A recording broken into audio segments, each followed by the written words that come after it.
বেড়ে ওঠাটা ভাই বোনের সাথেই। ইভেন দো বড় ভাই বোন ছিল 4 জন, হুম। আর পিঠাপিঠি ছিলাম আমরা 3 ভাই বোন। আচ্ছা। তো শৈশবটা খুব সুন্দর কেটেছে, কারণ আমাদের বাড়ির সাথে আমাদের আর একটা বাগান বাড়ি ছিল। হুম। সেই বাড়িতে মানে স্কুল, বাগান বাড়ি এবং বাসা ছাড়া আমার যাতায়াত খুব একটা কোথাও ছিল না। আচ্ছা। যদিও বা কোথায় যেতাম ওই 2 ভাইয়ের সাথে। আচ্ছা। আচ্ছা। 2জন ছিল আমার জাস্ট পিঠাপিঠি বড়, মানে ওকে। 1 বছরে ছোট বড় আমরা 3 ভাই বোন। ওকে। তো ছেলেবেলাটা এত মধুর ছিল, এত মানে ফ্লেক্সিবল ছিল, যেটা বাবা মা কোনো মেয়েকে এরকম দেয় না, যেটা আমার মা আমাকে বা বাবা আমাকে দিয়েছে। হুম হুম হুম হুম। সেটা ছিল যে বড় 2 বোনের বিয়ে হয়ে যায় একদম যখন ছোট, আমি বুঝি না কোনো কিছু তখন।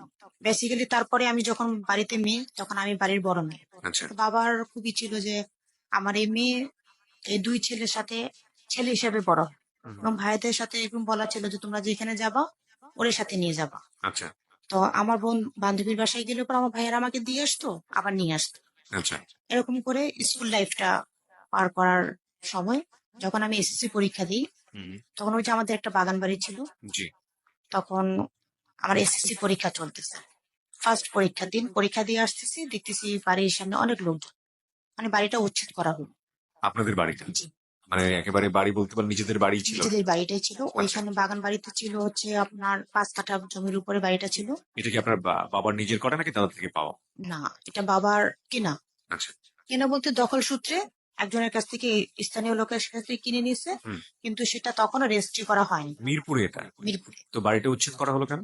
ওই বাড়িটা পাশাপাশি 2টা প্লট, আর একটা প্লট ছিল 5 কাঠা, আমাদের ছিল 5 কাঠা। হুম। তো অনেকেরই ওই একটা কর্নার প্লট, অনেকের একটু লোভ থাকে যে এই বাড়িটা আমাদের হলে ভালো হতো।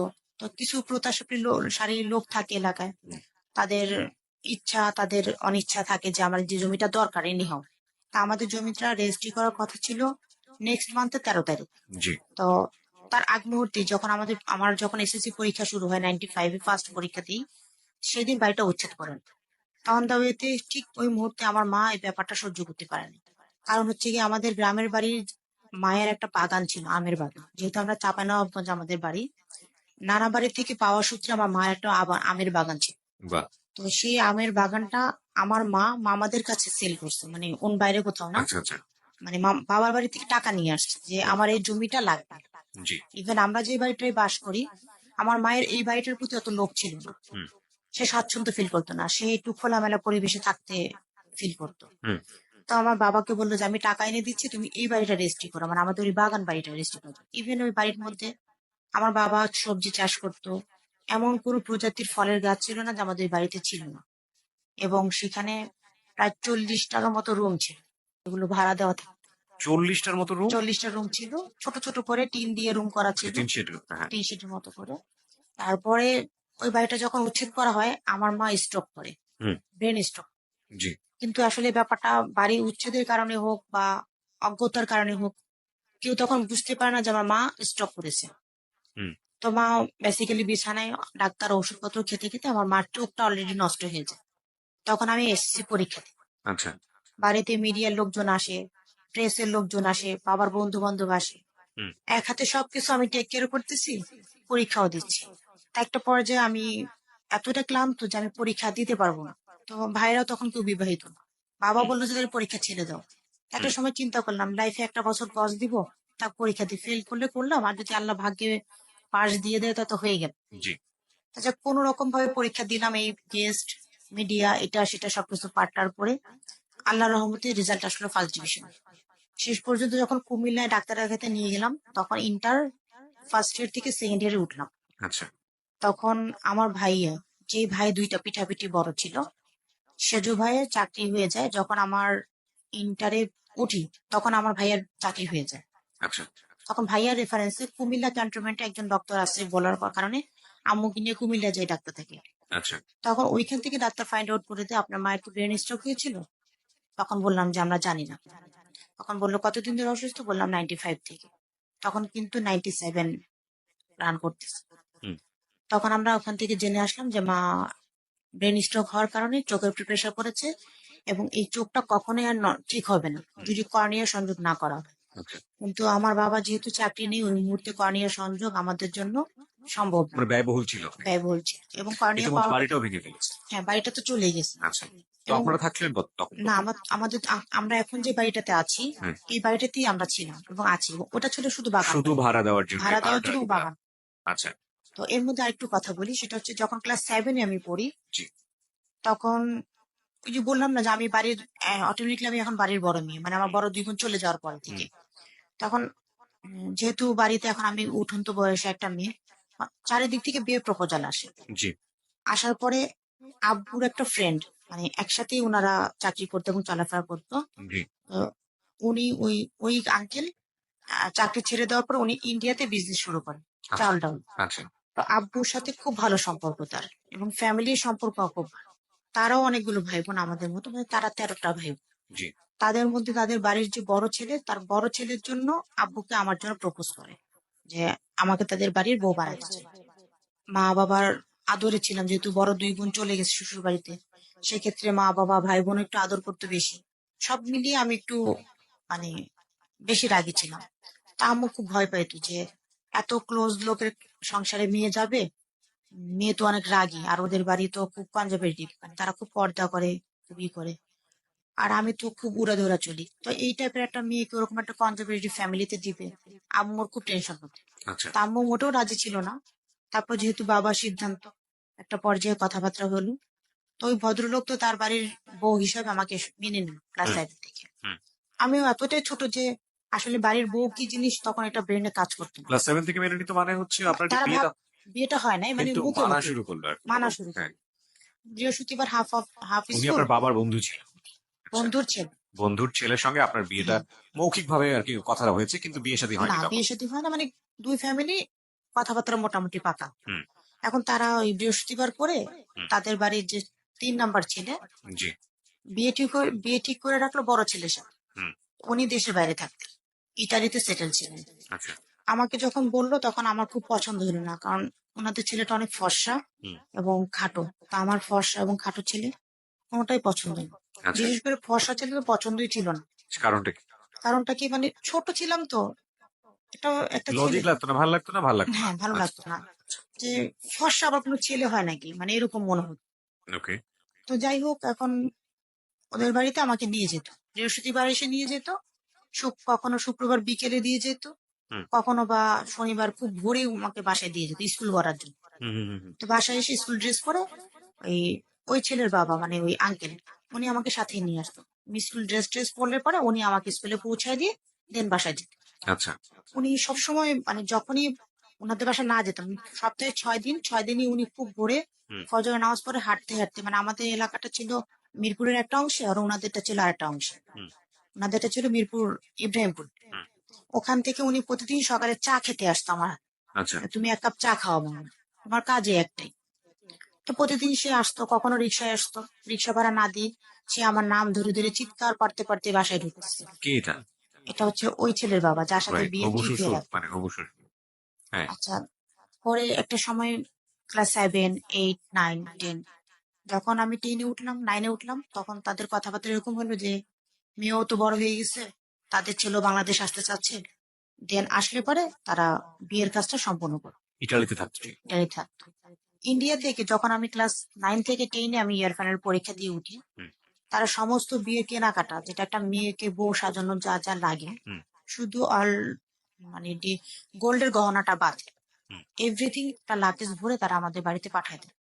আচ্ছা। এটা হচ্ছে আমার বিয়ের বাজার। আচ্ছা। একটা বড় লাগেজ ভরে তারা ইন্ডিয়া থেকে সমস্ত কেনাকাটা করে নিয়ে এসে তারা পৌঁছে দেয়। এটা আপনার এসএসসি পরীক্ষার পরে? এটা ক্লাস 10-এ যখন ক্লাস উঠলাম, 10-এ যখন 9 উঠেছে। থেকে যখন 10-এ উঠলাম আচ্ছা। তখনকার। ওকে। ইভেন ক্লাস 7 থেকে তারা আমার লেখাপড়া খরচ সব চালায় ওরে বাহ!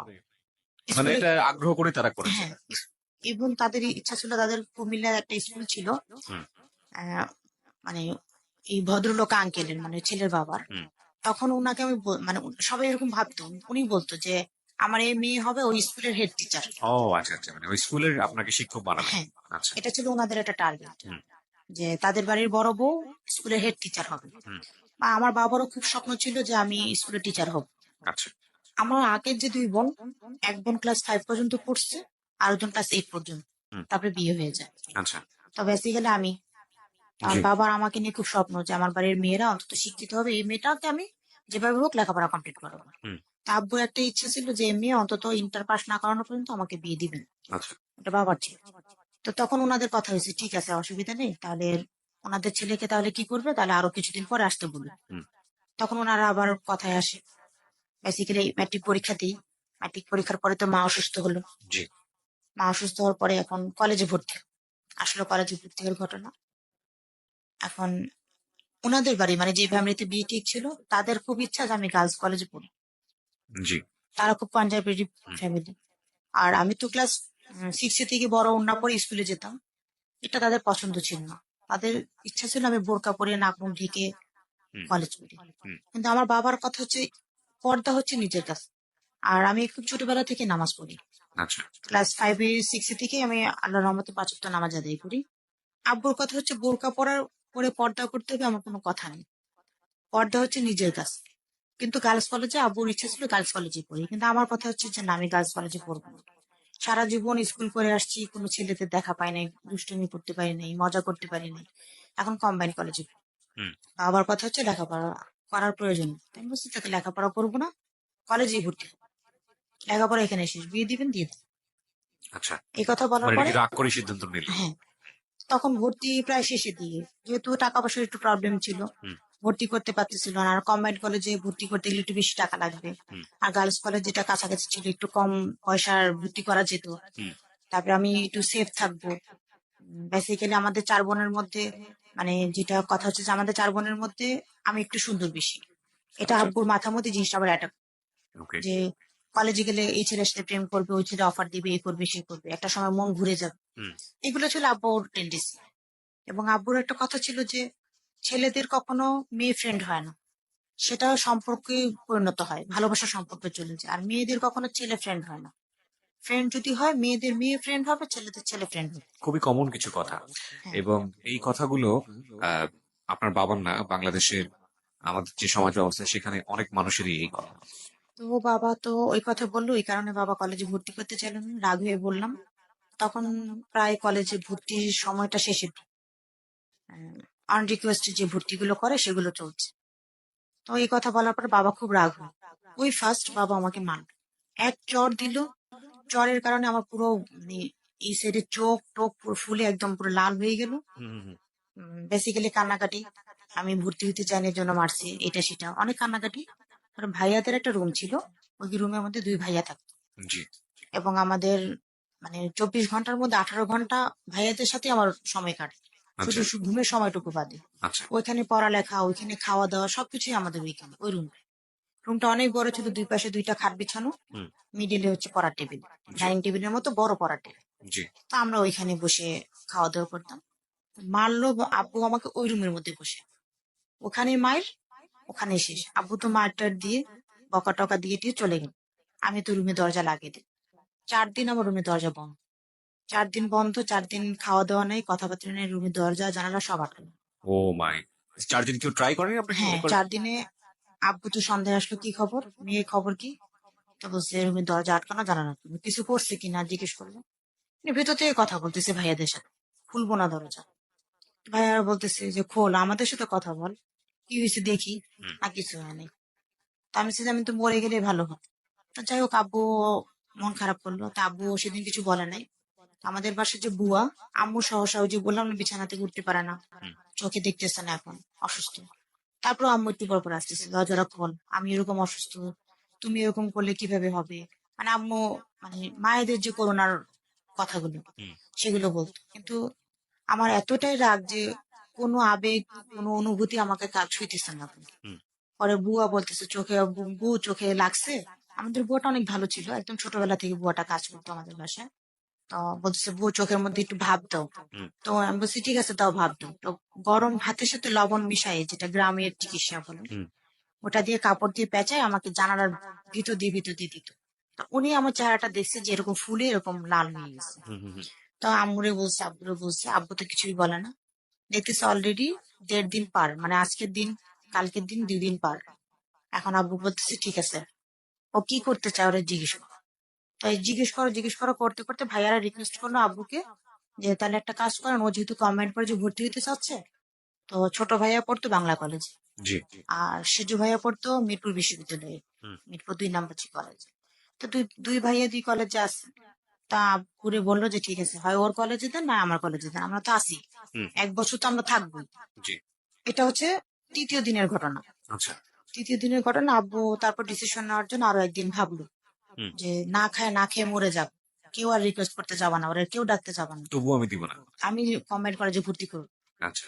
আর আমার কথা হচ্ছে যে লেখাপড়াই করবো। কোন ইটালির ছেলে আছে, মানে আমি এরকম ক্রিটিসাইজ করে বলতাম, সাদা বিড়াল ডাইকে নিয়ে আসুক, সমস্যা নাই, দেশের বাইরে চলে যাব, কারো চেহারা দেখবো না, রাগের যে কথাগুলো। তো আম্মু কান্নাকাটি করতেছে 4 দিন ধরে, আমি খাচ্ছি না। তো ছোটবেলা থেকে আমার একটু রাগ ছিল, সেটা রাগের কারণ আমি রাগ হলে পরে খাওয়া দাওয়া বন্ধ করে দিতাম। হুম। আমার একটাই রাগ, আমাকে মারলো কেন, আমি কি খারাপ কিছু বুঝলাম, আমি কি প্রেম করে ভিগে যাব, মানে এরকম মানে উক্তি আমি করতেছি রুমের মধ্যে বসে বসে। হুম। তারপর যখন 4 দিনের দিন আব্বু ডিসিশন নিল, তৃতীয় দিনের দিন হুম। ডিসিশন নিল যে ঠিক আছে, তাহলে তোমার কলেজে ভর্তি হবা, সম্পূর্ণ কার কলেজে ভর্তি করবা, কোথায় খালি আছে দেখো, হুম। ভর্তি করে দাও, কিন্তু সম্পূর্ণ লাইবিলিটি তোমার বোনের, তোমাদের। আমি এখন কোন লাইবিলিটি নিব না, আমার সে বয়স নাই, সময় নেই, তুমি নিবা, যা খুশি তা করবা, যে কথা সেই কাজ। এখন ভাইয়ারা আসতে দরজা নক করতেছে, খোল দরজা খোল, খা। আব্বু পারমিশন দিচ্ছে, পারমিশন দিছে খালি বললে হবে, প্রসেসিং ক্লিয়ার করে নিয়ে আসেন, দেন দরজা খুলুন, তারপর নাস্তা খাবো। বেসিক্যালি পরের দিন সকালে, মানে পঞ্চম দিন, হুম। চতুর্দিন তো এভাবে গেল, চতুর্থ দিন ভাইয়া ফর্ম টর্ম নিয়ে আসলো, বললো যে বাংলা কলেজে কোনো চান্স নাই, কোনো স্পেস খালি নাই, ভর্তি কমপ্লিট শেষ, এখন মিরপুর কলেজে ভর্তি হতে হবে, 13,000 টাকা লাগবে। এতগুলা টাকা কে দিবে? তা আমরা আবার দুষ্টুমি করে বলতাম তোর বাপ দিবে, মানে আমার ভাইয়ারে বলতেছি হুম। তোর বাবা দিবে। তো যাই হোক, দিন ভর্তি হয়ে আসে কোন কলেজে? মিরপুর বিশ্ববিদ্যালয়। মিরপুর বিশ্ববিদ্যালয় এখন এটা, ওটাকে তো ওই সময় কি তখন মিরপুর কলেজ ছিল। মিরপুর কলেজ ছিল। আচ্ছা। আচ্ছা, তারপরে ওখান থেকে পাশেই হসপিটাল, চক্ষু হাসপাতাল হাসপাতাল, ভর্তি হয়ে চোখ দেখায়, পরে বাসায় আসলাম। হুম। পরবর্তীতে ক্লাস শুরু, নবীন বরণ অনুষ্ঠান হুম। অ্যাটেন্ড করলাম ভাইয়াদের সাথে। জি। ভাইয়ারা সবাইকে পরিচয় করে দিল, আমার বোন তোদের উপর দেখে রাখবি। কলেজ চলতেছে, ভালোই লাগতেছে। হুম। 1 সপ্তাহ সিভিল ড্রেসে ক্লাস করলাম। আমার যে বড় ভাই, হুম। ওনার মতো মানুষ হয় না। হুম। উনি আমাদের ফ্যামিলির আসলে একটা, মানে বাবার পরে স্থান বড় ভাইদের হয় সাধারণত। জি। তো ভাইয়াও তাই নিয়েছিল, কিন্তু আসলে ভাইয়ার অর্থনৈতিক অবস্থা এতটাই খারাপ যে সম্পূর্ণ সাপোর্ট কোনো সময় সে দিতে পারতো না। কিন্তু আচ্ছা। উনার কাছ থেকে যতটুকু দেয়া সম্ভব ছিল, উনি আপ্রাণ চেষ্টা করতো সবটুকুই দেওয়ার জন্য, এবং আচ্ছা। সবটুকুই দিয়ে সে করতো। আচ্ছা। তো 1 সপ্তাহ ক্লাস করার পরে, মানে 2 দিন ক্লাস করার পরে টিচাররা বললো যে ক্লাস তো অনেকদিন শুরু হয়ে গেছে, তো যার যার কলেজ ড্রেস পরে ক্লাসে আসার জন্য। হুম। আর ভাইয়াকে বললাম, ভাইয়া 1 সপ্তাহের মধ্যেই আমাকে কলেজ ড্রেস করে দিন। বেসিক্যালি আমি 1 সপ্তাহ আবার কলেজ ড্রেস পরে ক্লাস করি। তারপরে আসলো সেই, মানে যে বাড়িতে বিয়ের কথাবার্তা ঠিক ছিল, এখন তারা তো শুনলো যে আমি কম্বাইন কলেজে ভর্তি হয়ে গেছি, ছেলে মেয়েদের মাঝে ক্লাস করতেছি। এখন তাদের বাড়ির বউ পুরুষের মধ্যে ক্লাস করতেছে, জিনিসটা তাদের কাছে তো odd। হুম। এখন তারা আমাকে ওই যে বিয়ের যে লাগেজ, হুম। ওখানে 2টা বোরকা ছিল, হুম। এবং বললো যে বোরকা পরে কলেজে আসতে। এখন আমার তো মন খারাপ, কলেজে আসছি একটু এদিক ওদিক যাবো, ইয়ে করবো, কলেজে বোরকা পরে ক্লাস করবো, কেমন কথা। আর আব্বুরে বললাম, মানে ভাইয়াদের দিয়ে বলাইলাম যে ও কলেজে ক্লাস করতে চাইতেছে না বোরকা পরে। তা আব্বু বললো বোরকা পরো, কিন্তু মুখ টুক ঢাকার দরকার নেই, বলতেছো যখন বোরকাটা পর। হুম। আম্মু আব্বু সবাই বলে, হুম। ভাইয়ারাও বুঝে। পরে একটা সময় আমি বললাম যে না, যদি বোরকা পরি, বোরকা পরার মতো পরবো, একদম নিনজা হয়ে ক্লাস করবো, কেউ যেন আমাকে না চেনে। হুম। তো যেই কথা সেই কাজ, বোরকা পরা। তারপরে আব্বুকে বললাম যে বোরকা পরে কলেজ করতে রাজি আছি, শর্ত একটা, প্রতিদিন রিক্সা গেটের সামনে আসবে, রিক্সায় উঠবো, কলেজে গেটে যে নামবো, কলেজে থেকে রিক্সায় উঠবো, এখানে নামবো, প্রতিদিন ভাড়া 50 টাকা। কিন্তু যখন এমনিতে হেঁটে ক্লাস করি তখন 20 টাকা দেয়, হুম। যাওয়া আসা 2 থেকে 4 টাকা, আর হুম। খাওয়া দাওয়া খরচ। হুম। আমি যে 20 টাকা হবে না, 50 টাকা। আব্বু সেটাতে রাজি। পরে 50 টাকা আব্বু দিতে রাজি। আমি তো মনের আনন্দে কলেজে ক্লাস করা শুরু করলাম বোরকা পরে। প্রথম প্রথম খুব লজ্জা লাগতেছিল, বোরকা পরে কলেজে যাচ্ছি, মানুষ কি ভাববে। এখন কলেজে যাওয়ার পরে ক্লাসমেটরা সবাই সালাম দিচ্ছে, বড় আপু আসসালামু আলাইকুম। যাক, একটা পর্যায়ে যে আস্তে আস্তে আস্তে দেখলাম, যখন দেখলাম সব ক্লাসমেটরা, মানে যারা ছেলেরা ছিল, তারা খুব মানে সালাম দিয়ে কথা বলতেছে, বা রেসপেক্ট করে। হ্যাঁ সম্মান দিয়ে কথা বলতেছে। আস্তে আস্তে বিষয়গুলো আমার কাছে খুব ভালো লাগা শুরু করলো। হুম, আগে ছিল আনিজি, যে খুব মানে আনিজি লাগতো, কিরকম যেন লাগতো, যে কি কি বলবে, কি কি ভাববে। হুম, যে প্রথমে সিভিল ড্রেস পরে ক্লাস করলো, নবীন বরণের শাড়ি টাড়ি পরে আসলো, নাচলো, এই কুদাইলো, এই করলো, সে করলো।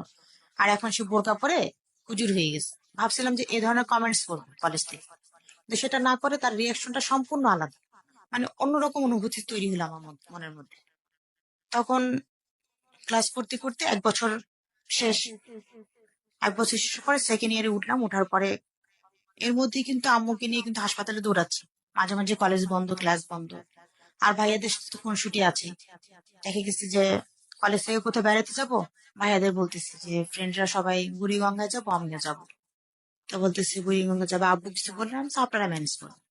তো ভাইয়ারা ঘুরছে, যাবা ভালো কথা, তাইলে ওরে 20 টাকা আমারে 20 টাকা দিবা, তারপরে যেতে পারবো। মানে দুই ভাইয়াই খেত, একজন খেত না আবার।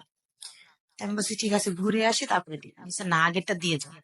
তো ভাইয়াদের ওই টাকাটা দিয়ে পরে ফ্রেন্ডদের সাথে যেতাম। ভাইয়ারা জানতো আমি কোথায় যেতাম না যেতাম, কি করতাম না করতাম, সবকিছু ভাইয়াদের নলেজে দিতাম। কারণ ভাইয়ার ফ্রেন্ডরা এখানে না বলে গেলে তো ভাইয়ার ফ্রেন্ডরা বলে দিবে। পরে যখন এক বছর শেষ হয়ে গেলো, তখন তো ভাইয়াদের ইন্টার পরীক্ষা। এখন আমি হাফ ছেড়ে বাঁচলাম। যাকে, এখন তো ভাইয়ারা নাই, আমাকে আর পাহারা দেওয়ার কেউ নেই। এখন আমি যা খুশি তা করতে পারবো। তারপরে ভাইয়ারা প্রতিদিন কলেজে যেত। সেজ ভাইয়া প্রায় দিনই কলেজে যেত। ছুটির সময় যে দাঁড়ায় থাকতো, যায় নিয়ে আসতো। তো আমাদের এলাকারই দুইটা মেয়ে ছিল আমার সাথে আসা যাওয়া করতো। একজন আমাদের এলাকাতে, একদম আমাদের এলাকায় পাশাপাশি রুটে, আর একজন ছিল মিরপুর 10-এ। তো আমরা এই 3-4 জন সবসময় একসাথে আসা যাওয়া করতো। আর আমার এই ফ্রেন্ড, ও ওই কলেজে ভর্তি। ও 2 বছর ইয়ার লস দিয়ে ভর্তি। আর আমার একটা চাচাতো ভাই, চাচাতো ভাই বলতে ব্লাড কানেকশন না, ওটা হচ্ছে আব্বুর জাকের ভাই। জি, ওনার সাথে আব্বুর অনেক আন্তরিক রিলেশন, এখনো আছে আমাদের ফ্যামিলির সাথে। তো ওনার ছেলে, ও অবশ্য ভাইয়াদের সাথে ছিল একই ক্লাসে। তো ও এসএসসি তে খারাপ করার পরে আমার সাথে আবার এসেছে। হুম, তারপরে এক বছর তো লস, এক বছর লসের কারণে আমার সাথে আবার এসে ভর্তি হলো একসাথে। তা ও খুব প্রাউড ফিল করতো যে আমার সাথে ও পড়তে পারতেছে হুম, হুম, হুম, এক বছর লস দিয়ে। কারণ আমাকে পাহারা দেওয়ার একটা লোক আছে। তো যদিও ওই ভাইয়ারে আর মানে ভাইয়া বলে ডাকতাম, কিন্তু তুই তুই সম্বন্ধ ছিল, ভাইয়ার ওই ফ্রেন্ড, কারণ সে তো আমার ক্লাসমেট এখন। হুম, আমি তাকে বড় মানতাম না। তো বলতো আমি তোর বড়। তা আমি বলছি তুই আমার ক্লাসমেট। তো যাই হোক, ও খুব পাহারা দিত। তো কলেজে যাওয়ার প্রায় যখন সেকেন্ড ইয়ার উঠি, তখন ওই ভাইয়া, ওর নামটা বলি, ওর নাম হচ্ছে রানা। ও মার্শাল আর্ট শিখ। হুম। তো জি, আপনাকে পাহারা দেয়। ভাইয়া ফ্রেন্ড যেটা, ক্লাসমেট। ওকে। তো ও মার্শাল আর্ট শিখবে। তো মার্শাল আর্ট শিখবে কার কাছে শিখবেন, একটা লোক আছে এখানে মার্শাল আর্ট শিখায় এই মাঠে। আমি ওনার কাছে শিখি। ঠিক আছে, ভালো কথা। কিন্তু আমি ওনার টিচারকে, এখন ভাইয়া তো সেকেন্ড ইয়ারের প্রায় শেষের দিকে এখন, মানে যখন ই করি, তখন আম্মু হসপিটাল, ডাক্তারখানা, খুব বেশি চাপ বেড়ে গেল, কারণ আম্মু খুব অসুস্থ। তখন মেজ অপু আবার শ্বশুর বাড়ি থেকে চলে আসলো, কারণ আমার পরীক্ষার সামনে, পরীক্ষা অল্প কিছুদিন বাকি আছে। তো সেপ্টেম্বরের 5 তারিখ, সেপ্টেম্বরের 5 তারিখ আমি আবার ওই যে বোরকা পরি, মুখ টুক ঢেকে চলি, এই জন্য আমি কখনো মাঠে বা বারান্দায় বসতাম না। জি। কারণ যেহেতু কলেজে সব ছেলেমেয়েরা আমাকে সম্মান করতো, পাশে যে বলতাম, আব্বু আম্মু বলতো, যেহেতু তোমাকে সম্মান করে, তুমি সম্মানের জায়গাটা ধরে রাখো। হুম, ওইটা আমার সেন্সে কাজ করতো। মাঠে বসে যদি আমি গল্প করি ছেলেদের সাথে, তাহলে আমার এই পোশাকের মর্যাদা থাকবে না। হুম, এই জন্য আমি কমন রুম ছাড়া অন্য কোথাও বসতাম। তো আচ্ছা। অন দ্য ওয়েতে ওই যে আমার যে চাস্তো ভাইয়ের যে টিচার, হুম, মার্শাল আর্টের টিচার, উনি কলেজে আসে, উনি কন্টিনিউ কলেজে আসে। তা আমার যে ফ্রেন্ড এর কথা বললাম, এই যে সাথে আসছে, হুম, এদের সাথে আবার রিলেশন খুব ভালো। তো এরা একটা সব পর্যায়ে খুব আড্ডা টাড্ডা মারতো, কিন্তু আমার সাথে কখনো দেখা। হুম, তো ওই আমি টিচারের কথাই বলি, মানে আমার চাস্তো ভাইয়ের যে টিচার মার্শাল আর্টের। হুম, তো উনি কলেজে আসা যাওয়া করতেছে, মেয়েদের সাথে র্যান্ডম আড্ডা টাড্ডা মারতেছে, আমার সাথে দেখা। একদিন আমার এক ক্লাসমেট জিজ্ঞেস করলো যে এই কলেজে আসছি, বরিশাল, নোয়াখালী, কুমিল্লার প্রচুর মেয়ে আছে, রাজশাহীর কোনো মেয়ে নাই? তখন বলছে আছে একটা মেয়ে, কিন্তু এই মেয়েটাকে দেখা যায় না। হুম, তারপর আমি দেখবো। দেখলো, ডাকলো, আমাকে পরিচয় করায় দিল, পরিচয় হলাম। তো আমি ছোটবেলা থেকে কাজল পরি, একদম স্কুল লাইফে থেকে কাজল। তো কালো বোরকা, তো কাজল পরে গেছি, তখন সে আমার চোখ দুটো দেখে হয়তো বা তার ভালো লাগছে। মানে আপনার আমি চাচাতো একদম ভাই, নিঞ্জা কাট, একদম নিঞ্জা কাট, মানে চাচা আমার চাচাতো ভাইয়ের টিচার, টিচার। মার্শাল আর্টের টিচার, জি। উনি কলেজে যায় কি কারণে? উনি অন্য একটা কলেজে পড়তো। হ্যাঁ, উনি এখানে আসতো শুধু আড্ডা মারতে। এই ফ্রেন্ডদের সাথে আড্ডা মারার জন্য হ্যাঁ, আসে। আচ্ছা, শুধু আড্ডা মারতে। তারপরে আপনার উপর কিউরিওসিটি হয়। হ্যাঁ, কিউরিওসিটি হয়, সে আমাকে দেখবে। ফাইন, আমরা এখানে একটা বিরতি নিব প্রিয় শ্রোতা। গল্পটার মোড় কিন্তু বেশ কয়েকটা, আপনারা একটু খেয়াল রাখবেন ভালো করে, কারণ এখানে আমরা যেটা দেখতে পাচ্ছি যে উনি নিজেও কম্পারেটিভলি একটা কনজারভেটিভ ফ্যামিলিতে বড় হয়েছেন। ভাই বোন সবকিছু মিলিয়ে আর্থিক অবস্থা মোটামুটি ভালো ছিল। ঢাকা শহরের মতো জায়গাতে প্রায় দুটো বাড়ির, যদিও একটা বাড়ি উচ্ছেদ হয়েছে। এবং আরেকটা বিষয় এখানে খেয়াল রাখার মতো, অত্যন্ত জেদি ছিলেন উনি স্বভাবগতভাবে ছোটবেলা থেকেই, সেটারও পরিচয় আমরা পেলাম। এবং ওনার বাবার বন্ধুর ছেলের সঙ্গে ওনার বিয়ে ঠিক হয়ে আছে, সেটার জন্য ওই ফ্যামিলি থেকে ওনাকে টেক কেয়ার শুরু হয়েছে ক্লাস 7 থেকে। যাবতীয় খরচপত্র ওনারা বহন করেন এবং কোনো কোনো ক্ষেত্রে তারা খুব ডিসিশন দেন। সেই ডিসিশনগুলো যেন খুব একটা মেনে চলছেন তাও না, তবে ওনাদেরকে যে মানে অমান্য করছেন সেটাও না। এর মধ্য থেকে কলেজ জীবনের যাত্রা শুরু, এবং সেখানে নতুন একটা টুইস্টের জন্ম হলেও হতে পারে, এরকম একটা জায়গাতে আমরা আছি। তারপরে সে আমাকে দেখার জন্য উন্মাদ হয়ে যায়। সে ওই চাচাতো ভাই, যাকে কেন্দ্র করে সে আমাদের বাসা পর্যন্ত হাজির। হুম, হঠাৎ একদিন জি, হাজির, সে আমাকে দেখবে। হুম, পরে ভাইয়া তো নিয়ে যে আপুর সাথে পরিচয় করে দেয়, সে অলরেডি সেদিন আমাদের বাড়িতে ভাপা পিঠা তৈরি হচ্ছে। হুম, তো আপুর সাথে রান্নাঘরে বসেই সে একদম ফ্রি পেতে বসে রান্নাঘরে বসেই হুম, সে পিঠা পুঠা খায়, আপুর সাথে খুব মানে ফ্রাঙ্কলি আচরণ করে এবং আচ্ছা, আপুর মন জয় করে ফেলে। আচ্ছা, আপুর সাথে কথাবার্তা বলে একদম ফ্রেন্ডের মতো হয়ে যায়। ওকে, বেসিক্যালি তখন আমি আমার রুমে থেকে মানে বের হলাম। হুম, তখন আমি তোমার ওই ভাইটার একটু রাগারাগি করলাম যে তুই আর নিয়ে আসছিস কেন। হয় আমাদের বাসা আসছিল, তো যাওয়ার পথে বললো যে তোদের বাসা কোনটা দেখাইতে। হুম, দেখানোর পরে গেটে থেকে চলে যাচ্ছিলাম, হুম, তো আপু ডাক দিল, মেজপুর কথা বলতেছে। আচ্ছা, মেজপুর ডাক দিল, এই জন্য ভিতরে ঢুকলাম, ওকে, তাহলে ঢুকতাম না। হুম, তা যাই হোক, আমাকে তার দেখে তার আগ্রহটা যা ছিল তার থেকে মানে 3 গুণ বেড়েছে। জি, তখন সে কলেজে যে আমাকে দ্বিতীয় দিন, তৃতীয় দিন, পঞ্চম দিন, সে আমাকে পঞ্চম দিনের দিন প্রপোজ করলো। কি বলেন, মানে ডিরেক্টলি প্রপোজ যেটাকে বলে? হ্যাঁ, মানে যে আপনার সেই কথাবার্তা না বলেই প্রপোজ করে মানে ওই দিল? যে কথাবার্তা 4-5 দিন, কেমন আছো, ভালো আছি, এ পর্যন্তই। আচ্ছা, কিন্তু ফার্স্ট মানে ভিজিট, আপনাকে দেখেওনি, না দেখেই প্রপোজ হ্যাঁ, করেন? না, আমাকে আমার বাসায় দেখে আসতো হুম, এবং আমার চোখ দুইটা দেখে তার ভালো লাগছে। ফার্স্ট দিন সে আমাকে বলছে যে তোমার চোখ দুইটা অনেক সুন্দর। হুম, তখন আমি তাকে বলছি যে কাউকে তুমি বলার আগে মিনিমাম অনুমতিটুকু নেওয়া উচিত। অনুভূতিটাকে নেওয়া উচিত, হ্যাঁ, সেটাই। এটুকু ভদ্রতা থাকা উনি উচিত কি আপনার বয়সে বড় মধ্যে। ছিল আপনার? না, বয়সে উনি বড় ছিল? না, বড় ছিল না আমার, আমরা একই এজে ছিলাম, আচ্ছা, হয়তো বা 1-2 বছরের ডিফারেন্স ঠিক আছে, এরকম, ঠিক আছে, কিন্তু তারপর? একই ইয়ারে পড়তাম আমরা। আচ্ছা, তো প্রস্তাব করলো মানে হ্যাঁ, আপনাকে, আপনার জীবনের প্রথম প্রস্তাব বলা চলে। প্রপোজাল, হ্যাঁ, হ্যাঁ, আসলো। তা আমি বললাম যে আমি তাকে আমার বেসিক্যালি ভালো লাগছে, হুম, কারণ তার হাইট 6 ফিট, তারপরে দেখতে সুন্দর, মিষ্টি চেহারা, হুম, সবকিছু তার ভালো। কিন্তু আমি তখনও জানতাম না যে সে আমার সাথে আমার ইয়ারেই পড়ে, কিন্তু সে অন্য কলেজে পড়তো। তখন তাকে জিজ্ঞেস করলাম যে আপনি কোথায় লেখাপড়া করেন, যেহেতু তাকে আমার একটু একটু ভালো লাগছে।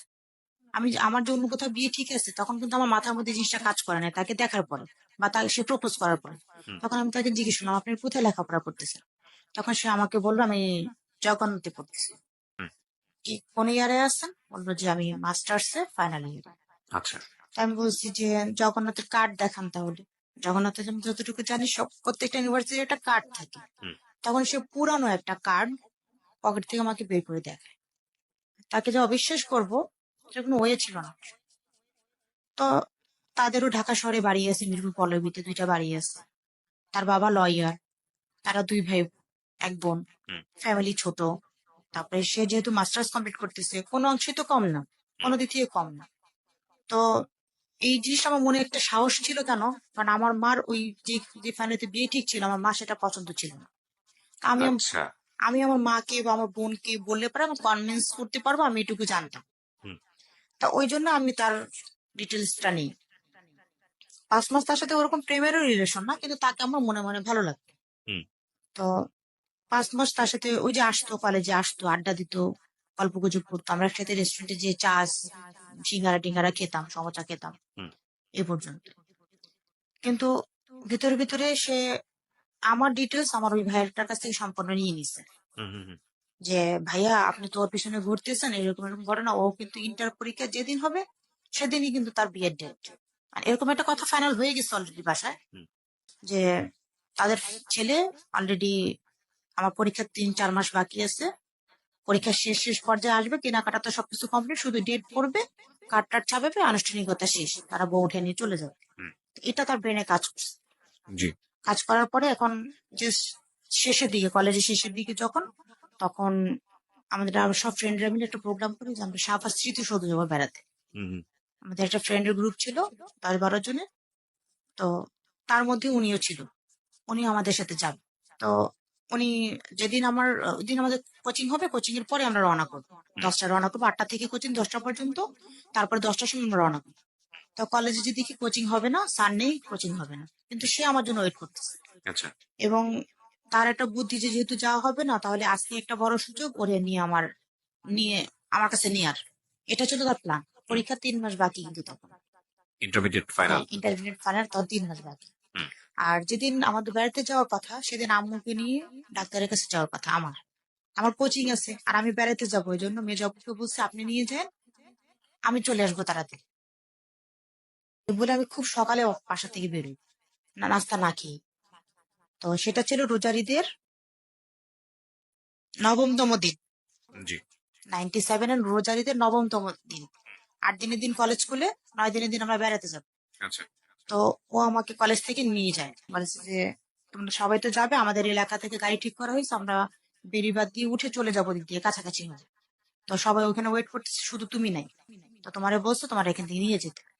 তা আমি তো তাকে বিশ্বাস করছি, কারণ এই 5 মাস তো তার সাথে আমি তার খারাপ কোনো কিছু দেখিনি।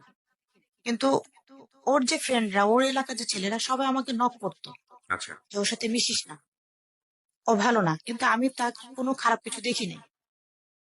তো যাই হোক, একটা পর্যায়ে সে আমাকে নিয়ে যায়। তার একটা প্ল্যান ছিল যে যেহেতু যাওয়া হবে না, সেহেতু কলেজে আসবে, সেহেতু বেড়াতে যাবে, তাকে বললে সে বিশ্বাস করবে, সে আমার সাথে আসবে। তার একটা প্ল্যান ছিল এইগুলো নিয়ে, যে তার খালার বাসা, তার খালা একটা ভাড়া বাসায় থাকতো, একটা বিল্ডিং এর 4 তলায়, হুম টপ ফ্লোর। বিল্ডিং এর 4 তলা, টপ ফ্লোর। এবং ওই এলাকায় বাড়িগুলো ছিল খুব ছাড়া ছাড়া, হুম তখন মাত্র মাটি ভরাট করে ইস্টার্ন হাউজিং এর মতো জায়গায় মাত্র বাড়িগুলো উঠতেছে। হুম তো একটা বাড়ির একদম শেষের দিকে, মানে এলাকার শেষের দিকে একটা বাড়ির 4 তলার খালা থাকতো।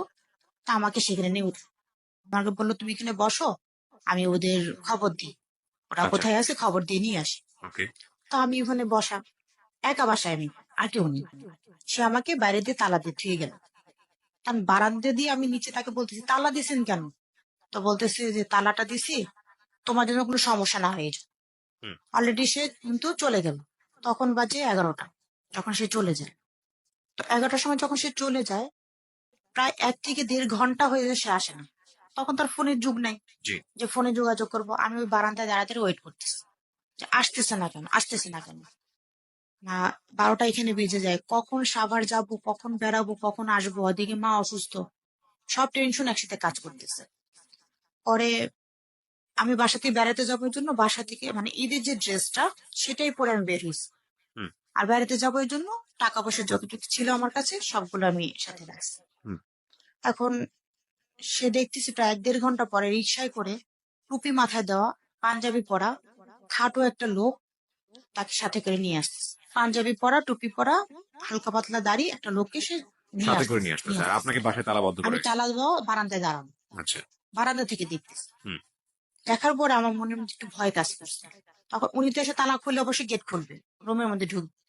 তখন ওই বাড়িটার সিস্টেমটা ছিল এরকম যে 2টা বেডরুমের থেকে একটা বারান্দা ইউজ করা যেত, 2টা রুমের থেকে বারান্দা যাওয়া যেত। আমি পরে ওই 2টা রুমের ওই বারান্দার অপর সাইডে, যখন আমি যে সাইডে আছি, আমি সিটকানি আটকে দিয়েছি যে বারান্দার জন্য কেউ না আসতে পারে। আর এতটা নীরব এলাকা যে একটা বাচ্চা কাচ্চা যে খেলতেছে সেটাও দেখা যায় না, যে হুম আমি যে কাউকে ডাক দিব বা কিছু, মানে এমন নীরব এলাকা। কোনো বাচ্চা কাচ্চাও দেখা যায় না। দুপুর টাইম 12টা 12:30 বেজে গেছে। হুম পরে উনি রুমের দরজা খুললো, মেন গেট খুলে রুমে ঢুকছে, ঢোকার পর বলতেছে বারান্দায় কেন? আমি বলছি আপনি, আমরা কোথায় যাওয়ার কথা আর আমি কোথায়? তারপর সে রুমে বারান্দা দরজা খুলে ভিতরে আসো বলতেছি। আমি সে না, বলেন। জানালা দিয়ে তার সাথে কথা, রুমে জানালা দিয়ে বারান্দা দিয়ে, বলেন। বলছে, আমি তো তোমাকে আগেই প্রপোজ করছি, বলছি আমি তোমাকে ছাড়া বাঁচবো না। অনেকবার চিঠি লেখা লেখি, মানে সেও চিঠি লেখা আমিও লিখি, তখন তার ফোন টোন নেই। মানে আপনি পছন্দ করতেন। মানে ভালো লাগতো তাকে, কিন্তু তাকে আমি বরাবরই বলছি যে যদি আপনি আমাকে পছন্দ করেন, আমার বোন দুলা ভাই, আমার মা, সবাই আমার সাপোর্টে, শুধু বাবা ছাড়া ভাইরাও আমার সাপোর্টে। আমি যদি একবার তাদের বলি যে ওটা আমার পছন্দ না, তারা ওটা ক্যান্সেল করে এখানে ওখানে বিয়ে শাদী কিচ্ছুই হয় নাই, জাস্ট হুম মুখের কথা। হুম ওটা অ্যাভয়েড করা যেত, আপনি আপনার ফ্যামিলি থেকে বিপ্রয়োজন। আমি তো জানতাম না যে সে আমার এই যে একটা ছেলে, তার ফ্যামিলি এই বিয়েটা মেনে নিবে না, আচ্ছা এটা তো আমি জানতাম না। হুম যেদিন যেদিন আমাকে আটকাইলো, হুম। এই আটকানোর রোজারও 5-6 দিন আগে, মানে রমজান মাসের 9 দিনের দিন ঘটনা যেদিন আটকানোর আমাকে আটকানো। আটকানোর আগের ঘটনা। হ্যাঁ, রমজানের 9, রমজান ঈদের 9 দিনের দিন সে আমাকে আটকাইছে। হ্যাঁ। আর রমজানেরও 7-8 দিন আগে তার মা দেশে বাইরে গেছে, আচ্ছা। সৌদি আরবে গেছে কাজ করার উদ্দেশ্যে। তার মা তাকে মানে ওয়াদা করে থুয়ে গেছে যে সে না আসা পর্যন্ত তার মাকে সে আমার কথা বলছে, যে একটা মেয়েকে আমার ভালো লাগছে, এই ঘটনা। হুম। তার মা ওয়াদা করা হয়ে গেছে যে আমি না ফিরে আসা পর্যন্ত তুমি কিচ্ছু করবা না। আমি 3 বছর পরে আসবো, যা করার আমি তোমার সিদ্ধান্ত নিব। জি। এই 3 বছর তুমি কিচ্ছু করবা না, তাকে ওয়াদা করা হয়ে গেছে। কিন্তু সে ওয়াদাটা সে রাখেনি। কি করলো আপনার বাসার ভিতরে সে কি করেছে? এখন সে, আমি তো বারান্দায় বসা, হুম। সে কাজী, ওই ভদ্রলোক যে তিনি হচ্ছেন কাজী, হুম। তাকে ধরে নিয়ে আসছে বিয়ে পড়ানোর জন্য। তুমি ভিতরে আসো, তুমি বিয়েটা পড়ানো হোক, তোমার বাসায় তুমি চলে যাবো, আমি আমার বাসায় চলে যাবো। তার মানে বিষয়টা হচ্ছে এরকম যে আপনি, জাহিদ আর কাজী তিনজন ছাড়া ওই বাড়িতে কেউ না, ছিল না। কেউ ছিল না। পরে যখন 2টা বাজলো, তখন ওই খালা, যার যেই খালার বাসা উঠাইলো, সে খালার হাজবেন্ড মানে খালু আসলো, খালার ছোট বোন আসলো, খালার বাচ্চাটাকে নিয়ে আসলো, নিয়ে এসে বলছে কি সমস্যা। আমি বলতেছি এত আমাকে এখানে কেন আটকাছেন, কার বাসা, এমনি সব ডিটেলস আমাকে বলছে, যেটা তার খালার বাসা। উম, তার খালু আসছে, তার খালার ছোট বোন আসছে। তখন আমি বললাম যে আমাকে আটকায় কোনো লাভ নেই। আমাকে বাসায় যেতে দেন, আমার বাসায় প্রপোজ পাঠান, তার খালুকে বললাম আমার বাসায় প্রপোজ পাঠান, তারা আমাকে আপনাদের হাতেই তুলে দেবে, কিন্তু হুম। আমাকে এভাবে আমার বাবা মার মান সম্মান নষ্ট করে না। হুম। তাদেরকে বললাম। এখন তার কথা হচ্ছে যে ও যদি এখান থেকে এখন ফেরত যায়, জীবনে ওরা আমি পাবো না। এবং সে আমাকে হুমকিও দিল যে তুমি যদি এখন বিয়েতে রাজি না হও, তাহলে তোমার লাইফটা নষ্ট হয়ে যাবে, বরঞ্চ বিয়েটা করো, এটাই পজিটিভ। বিয়েটা করো, তুমি করে চলে যাও, তোমার বাবা মা আমার কাছ থেকে ছিন্ন করতে পারবে না।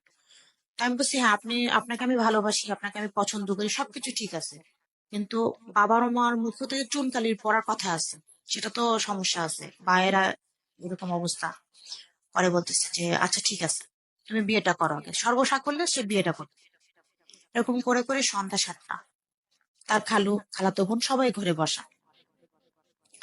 পরে আমি অনেক চিন্তা ভাবনা করে দেখলাম, পরে খালু আমাকে বুঝাইলো যে বিয়েটা হয়ে যাক না, তারপর তুমি চলে যাও। পরে আমি বললাম যে তাহলে বিয়ে হওয়ার পরে চলে যেতে দিবেন তো। আমার একটা রাগ ভিতরে কাজ করতেছে এখন, যে বিয়ে যে হয়ে আগে নেই, তারপরে হ্যাঁ, দেখবো। খুব রাগ কাজ করতেছে আমার, যে যেটা একদম সাধারণভাবে বললেই যে কাজটা হয়ে যায়, সেটা তো এত পেঁচানোর কিছু না। যেহেতু আমি আপনাকে পছন্দ করি, আমার ফ্যামিলিতে বললে সেটা প্রাধান্য দিবে, হয়তো বা বাবা রাগারাগি করুক, কিন্তু বাবা দিবে। এখানে একটা প্রবলেম ছিল, বাবা দিবে না এটা সে 110% ওভার শিওর ছিল যে আমার বাবা কখনোই তার হাতে তুলে দিবে হুম। এটা। তারপরে কি করলেন আপনি সন্ধ্যার তারপরে সময়? সন্ধ্যা 7টার পরে, হ্যাঁ। 7:30 নাগাদ বিয়েটা হইলো, আপনি রাজি হলেন? কাবিনটা হইলো। কাবিনটা হলে শর্ত আমি তাকে দিলাম যে তাহলে প্রথমত আমি বাসায় যাব, বিয়েটা হওয়ার পর পরে আপনি এখানে আমাকে রাখতে পারবেন না। দেনমোহর কত ছিল?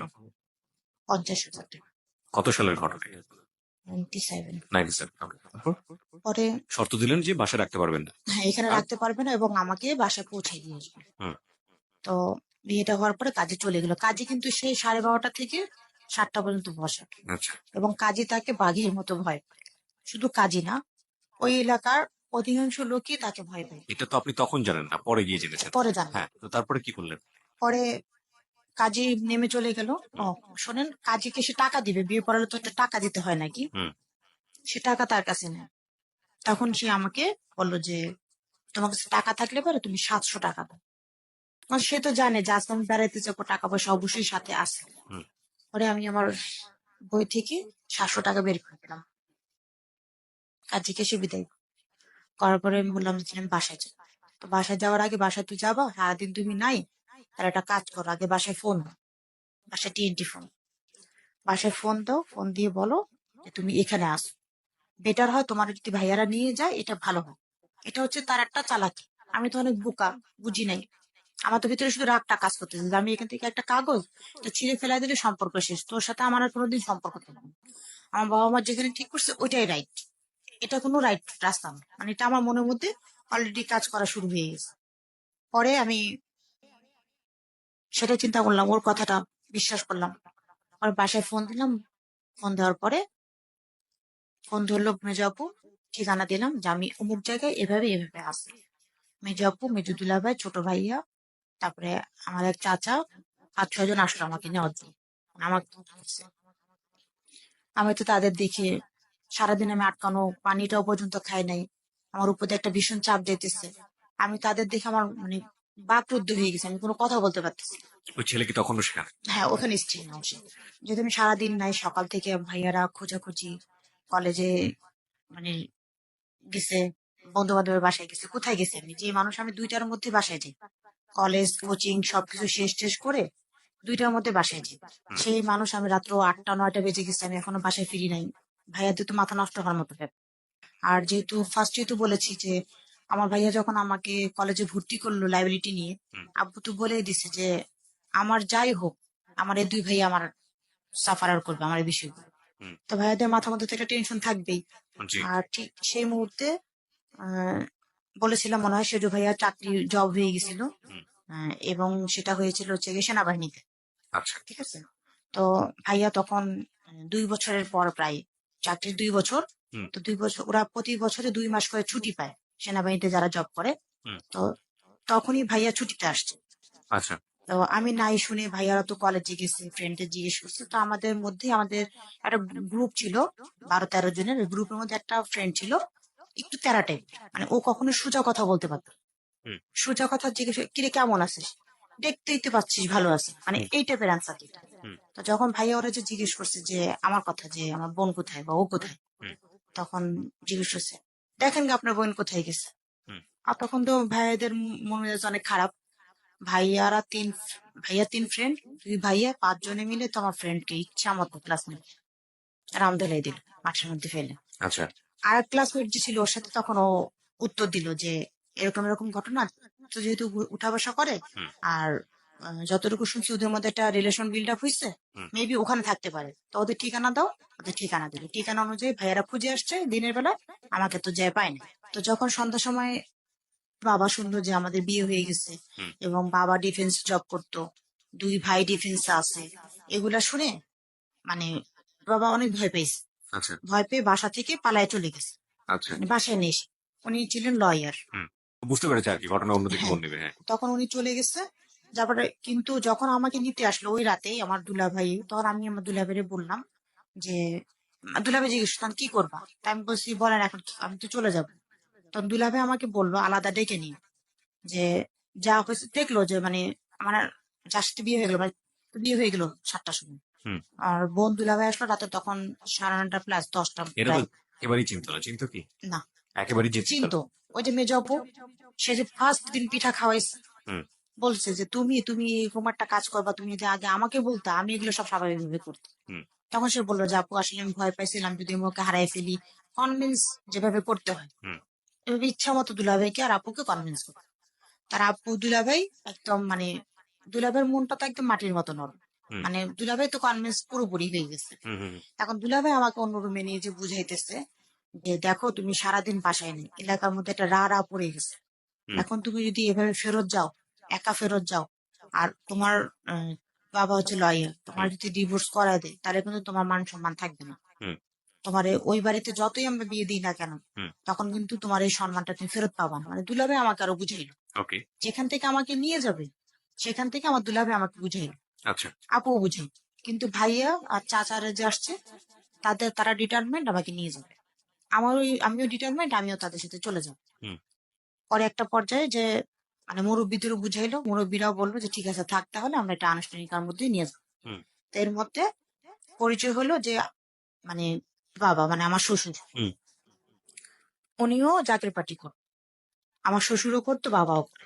আচ্ছা, ওই রেফারেন্স ধরে কথা বললো আমার এক চাচা, যে ওর বাবা লোক পাঠাইছে হুম, তার সাথে কথা বলার পরে বললো যে ঠিক আছে, যেহেতু ওদের ফ্যামিলিও ভালো, আব্দুল্লাহ ভাই বললো যদি ফ্যামিলি কালচার ভালো, শিক্ষিত ফ্যামিলি, সবকিছু ঠিকঠাক মতো আছে, তাহলে না থাকে থাকুক এখানে, সমস্যা নেই।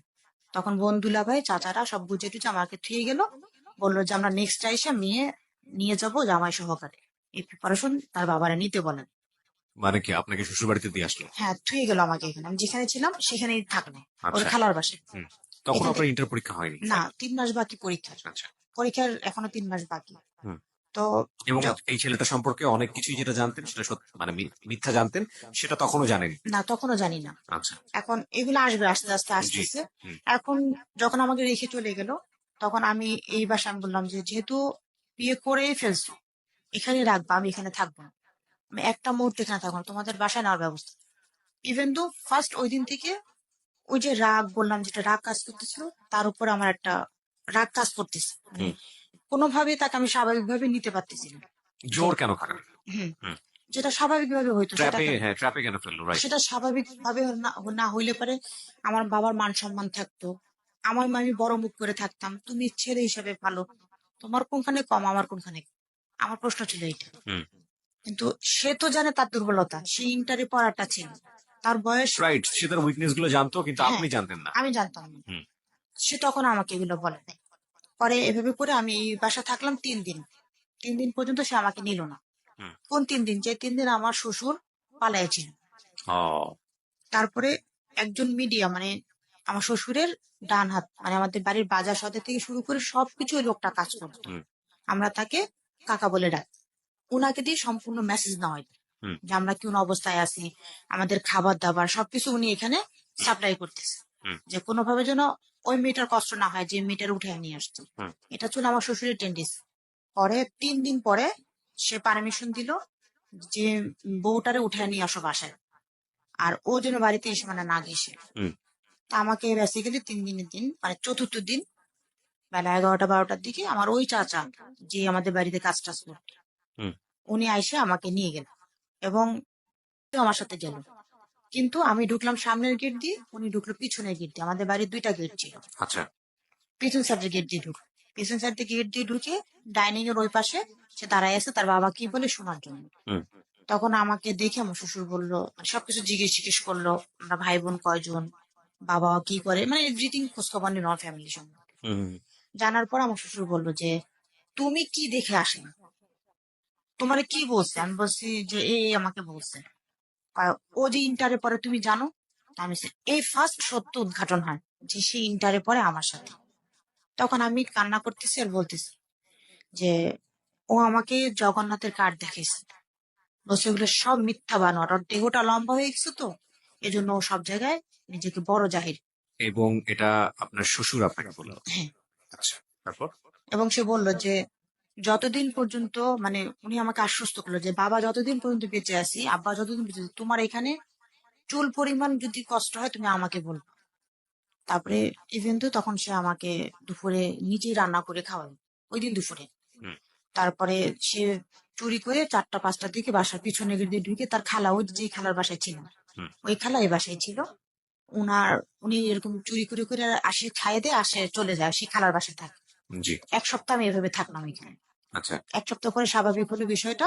আমি আমার শ্বশুরকে আশ্বস্ত করলাম যে আব্বা আপনার আর লুকায় থাকা দরকার নেই, আমাদের ফ্যামিলি থেকে আর যাই করুক, মানে আমি যে বাসায় নাই আমাকে যে উঠে নিয়ে আসছি এরকম কোনো মামলা হবে না। উনি ভয় পাচ্ছিল যে একটা আমার মামলা না করে দেয়। মামলা না করে দেয়। তো আমি খালি ভাইয়াদের একটা কথা বলছি, আমার আব্বুর সাথে তো আমরা ওরকম কথা বলতে পারতাম না, হুম। ভয় পেতাম। হুম। একটাই তো কথা খালি বলছি যে যা হবার হয়ে গেছে, যেহেতু রেখে গেছেন এখানে, হুম। কপালে যা আছে তাই হবে, আর কোনো মামলা মোকদ্দমা আমাদের চাইনি। হুম। তখন হচ্ছে কি তার ছেলেকে বাসার আসার পারমিশন দিন। আচ্ছা। না, আবার কিন্তু আপনি তো জানলেন ছেলেটাকে মাত্র আপনার ক্লাসে পড়ে, ইন্টারে পড়ে। এখন তো ওই যে আমি চলে আসছি, এক হ্যাঁ। সপ্তাহ তার সাথে আমি থাকতেছি। হ্যাঁ। এখন আমি ব্যাপারটা আমার ফ্যামিলিতে আমি ডিসকাস করতে পারতেছি না। হুম। শুধুমাত্র আমার একটা ক্লোজ ফ্রেন্ড ছিল, মানে একদম স্কুল লাইফের বান্ধবী, ওর সাথে ব্যাপারটা ডিসকাস করলাম। হুম। এখন কি করব? তখন বললো যে দেখ কি হয়, যেহেতু আসিস এখন ফেরত আসাটাও সম্ভব না, আর আমি যে বাসায় নেই এখন একটু পিবিএস এ যাই, সেটা হচ্ছে গিয়া যাদের বাড়িতে বিয়ে ঠিক ছিল ওই ভদ্রলোক বলছিলাম প্রতিদিন সকালে কিন্তু সে 1 কাপ লাল চা খাওয়ার জন্য আমার বাসায় আসতো ফজরের নামাজ। আহা। ওই সেই ইটালিয়ান ভদ্রলোক, ইটালিয়ান ভদ্রলোক ইলানের বাবা, বাবাটা সে আসতো কিন্তু প্রতিদিন সকালে এবং ওভাবে ক্লাস সে 7 আসতো। থেকে আপনাকে হুম, আপনাদের যাবতীয় খরচ সে বহন আমার করে। সে যাবতীয় খরচ সে বহন করে। সে প্রতিদিন সকালে আসে চা আচ্ছা, খেতে। এখানে আপনার এই প্রশ্নটা আমার এখনই করা উচিত, কারণ আমি জানি আমি শেষে গিয়ে অনেক প্রশ্ন আমার জমা হচ্ছে, আমি করবো সেগুলো। আচ্ছা, আপনাকে যেটা আমার মনে হয়েছে যে আপনি ভয়ঙ্কর রকম, এখন পর্যন্ত গল্প শোনার পর যেটা মনে হচ্ছে, ভয়ঙ্কর রকমের একরোখা ছিলেন, জেদি ছিলেন, যে আপনি যে সিদ্ধান্ত নিচ্ছেন সেটাতে নড়চড় হলে কোনো প্রকার কোনো কম্প্রোমাইজ নাই। কারণ আপনার ভিতরে তো এই সিম্প্যাথিটা কাজ করার কথা। ক্লাস 7 থেকে একটা বাচ্চাকে তারা পেট্রোনাইজ করতেছে, হ্যাঁ, লেখাপড়ায় যাবতীয় ভরণ পোষণ তারা দিচ্ছে, বাড়িতে আসতেছে, এবং মাইন্ডসেট আপনার রেডি হয়ে যাওয়ার কথা। তো না সেখানে মাইন্ড সেটআপটা হয়নি, কারণ আমি বলি সেটা হচ্ছে যে ওই যে বললাম ফার্স্ট, যে আমার মানে ফর্সা ছেলে খাটো ছেলে আমার পছন্দ না। দেখেছিলেন আপনি ছেলেটাকে?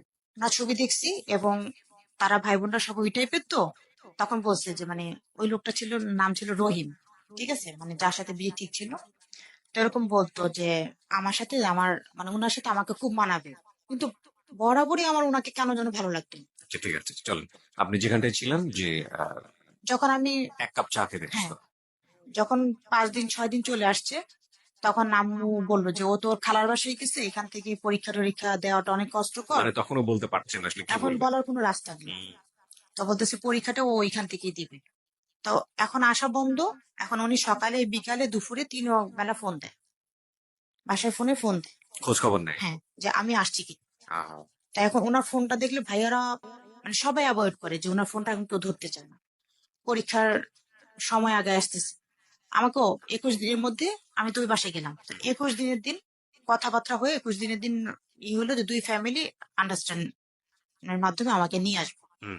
আমার ভাই বোনরা গেল, মামারা গেল। আপনার হাজবেন্ডের বাসায়? হ্যাঁ, তারপরে মানে আত্মীয় স্বজন যে কজন লাগে 21 জন, আমার বান্ধবীরা সবাই মিলে টিলে 21 জন গেল। 21 জন যে মানে ছোটখাটো ঘরোয়া পরিবেশ একটা আনুষ্ঠানিকতা যারে বলে, হুম। আমার শ্বশুর বাড়ি থেকে আমাকে আমার বাবার বাড়িতে নিয়ে গেল। হুম।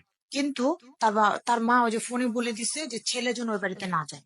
না, আমার তখনও তিনি সৌদি আরবে? হ্যাঁ, আচ্ছা। ওখান থেকে কথা বলছে যে ছেলে যেন না যায়। তার আমার শ্বশুরের কথা হচ্ছে যে তোমার ছেলে বিয়ে করতে পারছে, বউ নিয়ে থাকতে পারতেছে, আর শ্বশুর বাড়িতে যাইতে পারবে না, এটা তো কোনো লজিকের মধ্যে পড়ে না। হুম। মেয়েটার লাইফ নেই, মেয়েটা 21 দিন ধরে এখানে আটকানো রয়েছে, মেয়েকে একা একা ড্যাং ড্যাং করতে করতে যাবে, তার বাবা মা সম্মান নেই। হুম। আমার শ্বশুর আমাদের এখান থেকে খাওয়া দাওয়া করে কমপ্লিট হইতে হইতে রাত্রে 1টা বেজে গেছে। আমার ছোট ভাইয়া অনেক কান্না করছে আমার বিয়ের পরে, যে এরকম একটা বিয়ে হবে আমরা এটা কখনো একটু কল্পনা করতে পারিনি। যাই হোক, আসার পর আমি 2 দিন ছিলাম, 2 দিনের পর আবার শ্বশুর বাড়িতে ব্যাক করলাম। তারপরে পরীক্ষার সময় আসলো, আব্বু প্রস্তাব দিল যে ওই বাড়িতে থাকলে পরীক্ষা দেওয়া হবে না, ওরে পরীক্ষা দেওয়ার জন্য আমার বাবার বাড়িতে আসার জন্য। আমার আব্বুর মেন্টাল মাথার মধ্যে একটা কাজ করতো, সেটা হচ্ছে আমার বাবা কখনোই চাইতো না যে আমি ওই ফ্যামিলিতে সংসার করি। বিয়ে হয়েছে ভালো কথা, মানুষের বিয়ে হয় ডিভোর্স হয়ে যায়, তোমার কিছুই হয় না, তুমি ব্যাক করো। তা আব্বু আমাকে পরীক্ষার সময় নিয়ে আসলো, যে আব্বুর চিন্তা ভাবনা ছিল যে পরীক্ষার মধ্যে থাকতে থাকতে তাদের ডিভোর্সের কাগজ রেডি করে পাঠিয়ে দিবে, এরকম একটা চিন্তা ভাবনা ছিল। এটা, আমার শ্বশুর তো লয়ার, আমার শ্বশুর যখন আমার বাবার সাথে কথা বলতো, কথা বলে মজা পাইতো না। আমার শ্বশুর জিনিসটা কেস করে ফেলছে যে এরকম কিছু ঘটতে পারে। তখন আমার শ্বশুর বললো যে আমার বাসাটা খালি খালি লাগতেছে, আমার মারে দিয়ে পাঠান, এখান থেকে পরীক্ষা দিই। 4টা পরীক্ষা শেষ হওয়ার পরে আমাকে আবার ওই বাড়িতে ব্যাক করে নিয়ে গেল। নিয়ে যাওয়ার পর আমি ওখান থেকে বাকি পরীক্ষাগুলো দিলাম। এর মধ্যে ওর মা ব্যাক করছে বাংলাদেশে, হ্যাঁ, এই ওই প্রথম পরীক্ষার মাঝখানে, পরীক্ষার আগে। শাশুড়িকে দেখতেছেন, হ্যাঁ, হ্যাঁ। তা এখন যখন পরীক্ষার ফার্স্টে যখন আসলো উনি, মানে পরীক্ষা শুরু হওয়ার আগেই কিন্তু উনি আসছে, আমি চলে যাওয়ার পর হুম। বাবার বাড়িতে চলে আসলাম। হুম। তারপর পরে উনি নিয়ে আসছে, মানে আমার শাশুড়ি যে বাংলাদেশে ল্যান্ড করছে, বাসায় আসছে, হুম। এগুলো আমি কিছুই জানি না। ইভেন তো এই 3 দিন পর্যন্ত সে আমাকে ফোন দেয়। আচ্ছা। তখন আমার ব্রেন একটু কাজ করলো যে আমার পরীক্ষার সামনে সে ফোন করতেছে না, আমি ফোন করলে পরে সে বলতেছে যে ফোনে নাই, দূরে গেছে। পরে পাশের দোকানে ফোন করে খবর নেই, তখন সে পাশের দোকানে ফোন করে খবর নিলে পরে সে আমার সাথে কথা বলে। তা বলতেছে ঠিক আছে তুমি তাহলে কালকে কলেজে আসো, আমার সাথে দেখা করি। তা আমি বললাম কলেজে কেন, বাসা থাকতে? কয়, কথা আছে তুমি কলেজে আসো। পরে কলেজে আসলাম, তার সাথে কথা হইলো, সে আমাকে তার মা চকলেট নিয়ে আসছে, কি কি নিয়ে আসছে এগুলো সব দিল। তা আমি বলছি যে এগুলো যখন দিয়েছে ভালো কথা, আমি তো এগুলো খাবো তখন যখন আমি আমার শাশুড়িকে চোখে দেখবো, তখন আমি বলি তো এখন খাবো। তা আমি তখনই ওই যে কলেজ থেকে আমি বললাম যে তোমাদের বাসায় যাবো, হুম। পরীক্ষার আগেই ওদের বাসায় গেলাম। ওর মা অসুস্থ, বিছানায় শোয়া, সালাম করলাম যে হুম। কোনো উত্তর নেই, কোনো কথাও নেই। আচ্ছা। আমি তাকে জড়ায় ধরে বললাম যে ভুল যদি করে থাকি মা, আপনার ছেলে আমি দুজনেই করেছি, একা শাস্তি আমি পেতে চাই না। যদি শাস্তি দুজনেরই পাও না থাকে দুজনেই পাও, আদারওয়াইজ দুজনকে মেনে নিবে। তাকে মেনে নিচ্ছেন, আমাকেও মেনে নিন। তো একটা পর্যায়ে সে আমার সাথে কথা বললো যে ঠিক আছে, ওকে। তারপরে কথাটা তো বলে টলে দুপুরে খাওয়া দাওয়া করাইলো, খাওয়া দাওয়া করলাম, পরে বিকেলে সে আমাকে আবার আমাদের বাড়িতে নিয়ে গেল। তো হুম। বললো যে যাও তাহলে বড়ি যায় নামাই দিয়ে এসো। তা নামাই দিয়ে আসলো। তো সেদিন সে আমাদের বাড়িতে থাকলো, জাহিদ আমাদের বাড়িতে থাকলো। হুম। থাকার পরে যাক 2 দিন পরে পরীক্ষা শুরু হলো, সে পরীক্ষা সেই নিয়ে যাওয়া সাহস সেই করলো। হুম। প্রথম 4টা পরীক্ষার পর আমার শ্বশুর যখন বুঝতে পারলো যে আমার বাবার চিন্তা ভাবনা অন্যরকম, তখন আমার শ্বশুর আমাকে বাসায় ডেকে নিল, তার ছেলের দিয়ে আবার নেওয়া হলো। আচ্ছা। আবার যখন চলে আসি তখন ওদিকে বাবার যন্ত্রণা, এদিকে শাশুড়ির যন্ত্রণা। শাশুড়ির বাসায় আসলাম পরীক্ষা দিতে, দেখি শাশুড়ি আমাকে দিয়ে রান্না করায়। সকালে 10টায় পরীক্ষা, অবশ্যই আমাকে 8:30 9টার মধ্যে বাসা থেকে বেরোতে হবে। হুম। আমার এদিকে 9টা বেজে যায়, 9:15 বেজে যায়, আমি কাজ করতেছি, না পড়ার সময় পাচ্ছি, না আমি কলেজে টাইম মতো যেতে পারতেছি। আচ্ছা, এটা করে করে আমি পরীক্ষা দিই। ভাগ্যক্রমে পরীক্ষার রেজাল্ট খারাপ। ওকে। পরীক্ষার রেজাল্ট খারাপ, কান্নাকাটি, মন খারাপ। সবাই বুঝাইলো যে তোমার তো রেজাল্ট ভালো ছিল, শুধু না তুমি ইংলিশ 2টা খারাপ করছো, প্রয়োজন বোধ নেক্সট ইয়ার আবার দিবা, কান্নাকাটি করার কিছু নেই। তো বাবা অনেক রাগারাগি করছে যে তুমি যদি আজকে এই কাজটা না ঘটাইতা, তোমার লাইফটা আজকে 1 বছর নষ্ট হতো। তদ্দিনে কি হলো, ওই ফ্যামিলি কি জানতে পারলো যে আপনার বিয়ে হয়ে গেছে, যে ও, ফ্যামিলি আপনার ওইটা পিছনে? তো হাইড করে চলে গেলাম মাঝখান দিয়ে। পরীক্ষা যখন শেষ, হুম। এখন তো তাদের ছেলে অলরেডি তখন বাংলাদেশে ল্যান্ড করে ফেলছে। রাইট। এখন উনি তো তাড়াহুড়া শুরু করছে, পরীক্ষা শেষ মানে পরীক্ষা উম, একটা বাকি, আর প্র্যাকটিক্যাল এটা বাকি। কি আপনার হাজবেন্ড জানতো এই ছেলের ব্যাপারে? হ্যাঁ, জানতাম, আচ্ছা। সবকিছু জানতাম। আচ্ছা। তো একটা পরীক্ষা এবং প্র্যাকটিক্যাল বাকি, আচ্ছা। তখন ওই ভদ্রলোক আমাদের বাড়িতে আসবে ডেট ফিক্সড করার জন্য, কার্ড ছাপাবে। তো যখন আসলো তখন আমার আম্মু আমাদেরকে খবর দিল যে তোমরা আসো। হুম। কেন? তো ওই ভদ্রলোক, ওনাদের তো হাজি পরিবার ছিল, তো নাম ধরেই বললো যে অমুক হাজি আসতেছে, পরীক্ষা শেষ, তুমি আসো ওনার সাথে, এখন সত্যটা প্রকাশ করা উচিত এবং রাইট। তোমরা দুজনে এখানে অ্যাটেন্ড থাকবা। হুম। আর এটা আমার মার কথা। আমার বাবা অ্যাটেন্ড নাই বসে, কারণ আমার বাবা এই লজ্জার মুখোমুখি হতে চান না। পরে আসলাম, আমরা পৌঁছানোর আগেই উনি, ভদ্রলোক আগে হাজির, মাগরিবের পর পর। আমরা একটু দেরি করে আসছি। আসার পরে আমি ওনার বললাম ছেলেকে সাথে করে নিয়ে আসছে? না, আচ্ছা। উনি আসছে ডেট ফিক্সড করবে, কবে আসবে তারা কথা বলতে, ওই বিষয়টা জানার জন্য। হুম। যখন এখানে আসছে তখন, আর ওই দিন সে আমাকে দেখবে, যে আজকে আমি বাসায় আসবো, আজকে সে আমাকে দেখবে এবং 1 কাপ লাল চা খাবে। তা আমি বাসায় আসলাম, আসার পরে চা বানাইলাম। তো চাটা বানাই আমি নিয়ে আসছি। তো উনি চা হাতে নিয়ে আমাকে অনেকক্ষণ দেখতেছে। তুমি মা এখানে বসো, আমি সামনে বসা, আমার রুমটার মধ্যে বসো। আপনার জামাই কোথায় যাবে? তখন সে ড্রয়িং, ওকে। আমাদের বাড়ির ড্রয়িং, হুম। ওর দিকে আসতে দিলাম। হুম। পরে আমি সামনে গেলাম, সামনে যাওয়ার পরে চা দিলাম ওনার কাছে। তখন চা ওনার হাতে। তো আসলে ওই সিচুয়েশনটা আমার চোখে এখনো ভাসে। এখন আমি কিছুই বলতে পারতেছি না, মানে আমার কোনো ভাষা নেই এখন। হুম। তা আম্মু বলতেছে ভাই একটা কথা বলা ছিল। উনি চা হাতে চা চুমুক দেবে, তখন বলতেছে যে হ্যাঁ বলেন। তখন বলছে, আমি তো কথা বলার জন্য আসছি, একটা না, আমরা আজকে হাজার কথা বলবো। হুম। তো এরকম কথা বলতেছে, বলতেছে না ভাই একটা কথা ছিল, একটা তো সমস্যা হয়ে গেছে। কি সমস্যা হয়েছে? তখন উনি এরকম 4 কাপ মুখের সামনে নিয়েছে আর বলতেছে, মেয়ে তো খালার বাসা থেকে পরীক্ষা দিল জানেন, তো ওইখানে তো একটা দুর্ঘটনা ঘটে গেছে। মেয়ে তো এরকম এক ছেলের পক্ষ দেখে মেয়ের সাথে সাথে আত করে ফেলছে। উনি আর চাটা চুমুক দিতে পারেন, সে চাটা উনি রেখে দিছে। রেখে দিয়ে উনি প্রায় 1 থেকে 1.5 মিনিট একদম চুপ, দিশে আমার মুখে দিয়ে তাকায় আছে। তারপরে বলতেছে, উনি খুব হাসতো, অনেক উচ্চ স্বরে হাসতো। তো উনি হাসতে পারতেছেন, আমি ওনার চোখ মুখের দিকে তাকায় দেখতেছি যে উনি হাসতে পারতেছেন না। তারপর উনি হাসির অভিনয় করে বলতেছে ভালো ভালো। শুধু এই ভালো কথা সে 4 থেকে 5 বার উচ্চারণ করে 5 7 মিনিট বসে থেকে পরে বলতেছে জামাই আসেন। বলছে আসছে। তখন আম্মু বললো যে ডাক দাও। তখন ছোট বোন ডাইকে নিয়ে আসলো, দেখলো, বসতে বললো, কথাবার্তা বললো, মানে ফর্মালিটি যতটুকু, এখন ভিতর থেকে না আসতেছে না, এখন মুখ দিয়ে যতটুকু বলতে হয় ততটুকু সে খোঁজ খবর নিল। এ বললো আচ্ছা ঠিক আছে, বাসায় যেয়ে বাড়িতে, জামাইরে নিয়ে বাসায় যেয়ে বাড়িতে। আর কোনো কথা শেষ বললো না। বলে সে কারো কাছ থেকে বিদায় নেয়নি। এমনি প্রতিদিন যাওয়ার সময় সবাই এসে বলে যেত, সবাই, আমাদের যে বুয়া, সে বুয়ারও সে বলে যেত আমি যাচ্ছি, এবং ঢোকার সময় বের হওয়ার সময় 2টা সময়। অথচ সে আজকে যে চলে গেল, সে মানে কাউকে বিদায় নিয়ে গেল না, সে চলে গেল।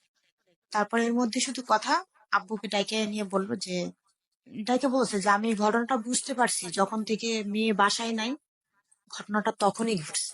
আপনারা আমাকে বলেন না। আপনারা চাইছেন যে পরীক্ষাটা, মানে ইন্টার পরীক্ষাটা হলে শেষ হোক, মানে এই সময়টুকুর অপেক্ষা আমরা ছিলাম। তার এক সপ্তাহ পরে শুনছি তার ছেলেকে বিয়ে করাইছে, মানে যে যে ডেটটা আমাদের জন্য ফিক্সড করা হয়েছিল সেই ডেটেই বিয়ে করাইছে ছেলেকে। তো যাই হোক, মানে ওই সম্পর্কটা ওখানেই শেষ, মানে বাবার সাথে যে বন্ধুত্বের সম্পর্কটা ছিল ওটাও মলিন হয়ে গেছে। মানে তারপরে তাদের সাথে যে ওরকম যোগাযোগ, ওরকম খোঁজ খবর তা না। কিন্তু উনার বড় বোন, মানে জি। ওই ওই ভদ্রলোকের বড় বোন উম, আমাকে ফোন দিছিল আমাদের বাসায় টিনটির নাম্বার নিয়ে, শ্বশুর বাড়ির টিনটির নাম্বার নিয়ে। ওই টিনটি নাম্বারে ওনার বোন মাঝে মাঝে খোঁজ খবর নিত, হুম। কেমন আছি, ভালো আছি কিনা, জাস্ট খোঁজ খবর নিত। জি। প্রায় এরকম চললো 2-3 বছর। 2-3 বছর পরে ওইটা একদম মলিন, ওটার কোনো আর এখন যোগাযোগ নেই। হুম। তা এর মধ্যে আমরা তো সংসার করতেছি, ইন্টার পরীক্ষা দিলাম, রেজাল্ট খারাপ হলো, 98-এ পরীক্ষা দিলাম, তাও অনেক কষ্ট করে তখন পাশ করলাম 98-এ। সেকেন্ড টাইম পার হ্যাঁ, পার। সেকেন্ড টাইম পাস করলাম, কিন্তু শাশুড়ি লেখাপড়া করতে দিবে না। হুম। শ্বশুর বললো চালিয়ে যাও, আমি আছি। আর সে তো জানে যে আমাকে কিভাবে নিয়ে আসছি এখানে, সে সিচুয়েশনটা তো সে ক্রিয়েশন করছে। তো সংসার ভালোই করতেছিলাম, কিন্তু একটা কষ্ট ছিল, সেটা হচ্ছে হাজবেন্ড বেকার, হুম। সে তো স্টুডেন্ট, সে ইনকাম করবে কোথা থেকে? সে তো বাবার হোটেলে খাচ্ছে, বউ নিয়ে চলতেছে।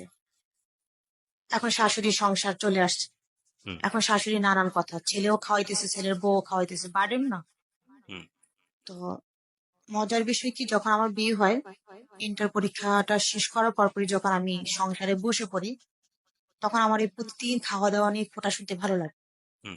কারণ আমরা তো ওই ফ্যামিলিতে বড় হইনি যে আমি তোমাকে খাওয়াইতেছি, তুমি বেকার, তুমি বসে বসে খাচ্ছ, এই কথাগুলো তো আমরা কখনো শুনে অভ্যস্ত না। হুম। এগুলো টলারেট করতে পারতাম না। তখন হাজবেন্ডে বলতাম যে কিছু একটা করো, মানুষ তখন তো রিক্সা চালান, কিছু করতে না পারো, তোমার মামার গার্মেন্টস আছে সেখানে ঢুক। তো তার বাবাও আমাকে তাকে বলছিল যে আমার সাথে সাথে পরীক্ষাটা দেওয়ার জন্য, যে দুজনে একসাথে লেখাপড়া চালান। হুম। এখন সে বিয়ে করছে, তারপরে সে সংসার করতেছে, তার লজ্জা লাগে, এই জন্য সে পরীক্ষা টরীক্ষা দিল না, হুম। লেখাপড়া কন্টিনিউ করলো ওই আন্ডার ইন্টার থেকে। তা আমি পাশাপাশি লেখাপড়া চালাই গেলাম, অনার্সে ভর্তি করে দিল জগন্নাথে, ওখানে ক্লাস করলাম, আসা যাওয়া করলাম মোটামুটি। তারপরে পরীক্ষা টরীক্ষা দিলাম, পাশ করলাম, কিন্তু এর মধ্যে অভাব অনটনের মধ্যে ঘরের মধ্যে বসে টিউশনি শুরু করলাম। অভাব অনটন বলতে? হাজবেন্ড বেকার, শ্বশুরের ঘরের উপর বসে খাই দুজন মানুষ, শাশুড়ির প্রতিনিয়ত সেই কথা, তোমারে খাওয়াইতেছি, বউরে খাওয়াইতেছি, তেল সাবান খরচ হচ্ছে, যেগুলো ফ্যামিলিতে হয়ে থাকে। আর আসলে ওই যে বললাম না যে ক্লাসমেটরা বলতো যে এই ছেলের কাছ থেকে দূরে থাক, ওর বাবাটা অনেক ভালো থাকলো, ওর মাটা মোটেও ভালো ছিল, ফ্যামিলির কালচার ছিল না, কোনো শিক্ষা ছিল না, হুম। মানবতা ছিল না, সিম্পিতি ছিল না, কিছুই ছিল না তাদের। মানে মানুষকে অপমান করতে, মানে বিন্দু মাত্র দ্বিধাবোধ তারা করতো না। আমার একটাই ননদ ছিল, সেও না। শুধুমাত্র দেখছি যে মানবতা যদি থেকে থাকে, জাহিদের ছিল আর তার বাবার ছিল, যতটুকুই ছিল। এবং মানুষ বলতে তাদের ফ্যামিলিতে তাদের দুজনকে আমি দেখতাম। হুম। আদার্স যে আমার ননদ ছিল, ভাসুর ছিল, যা ছিল, এদের মধ্যে কোনো সিম্পিতি বোধ বলতে কোনো কাজ করতো না। ওকে, তো আপনি টিউশনি করা শুরু, তারপর? হ্যাঁ, টিউশন করা শুরু করলাম, ওই করে সংসারের আস্তে আস্তে করে এখন প্রথমে 2টা বাচ্চা, তারপরে 3টা বাচ্চা, তারপরে 5টা বাচ্চা, এরকম করে করে বাসায় বসে 6টা বাচ্চা পড়ানো শুরু।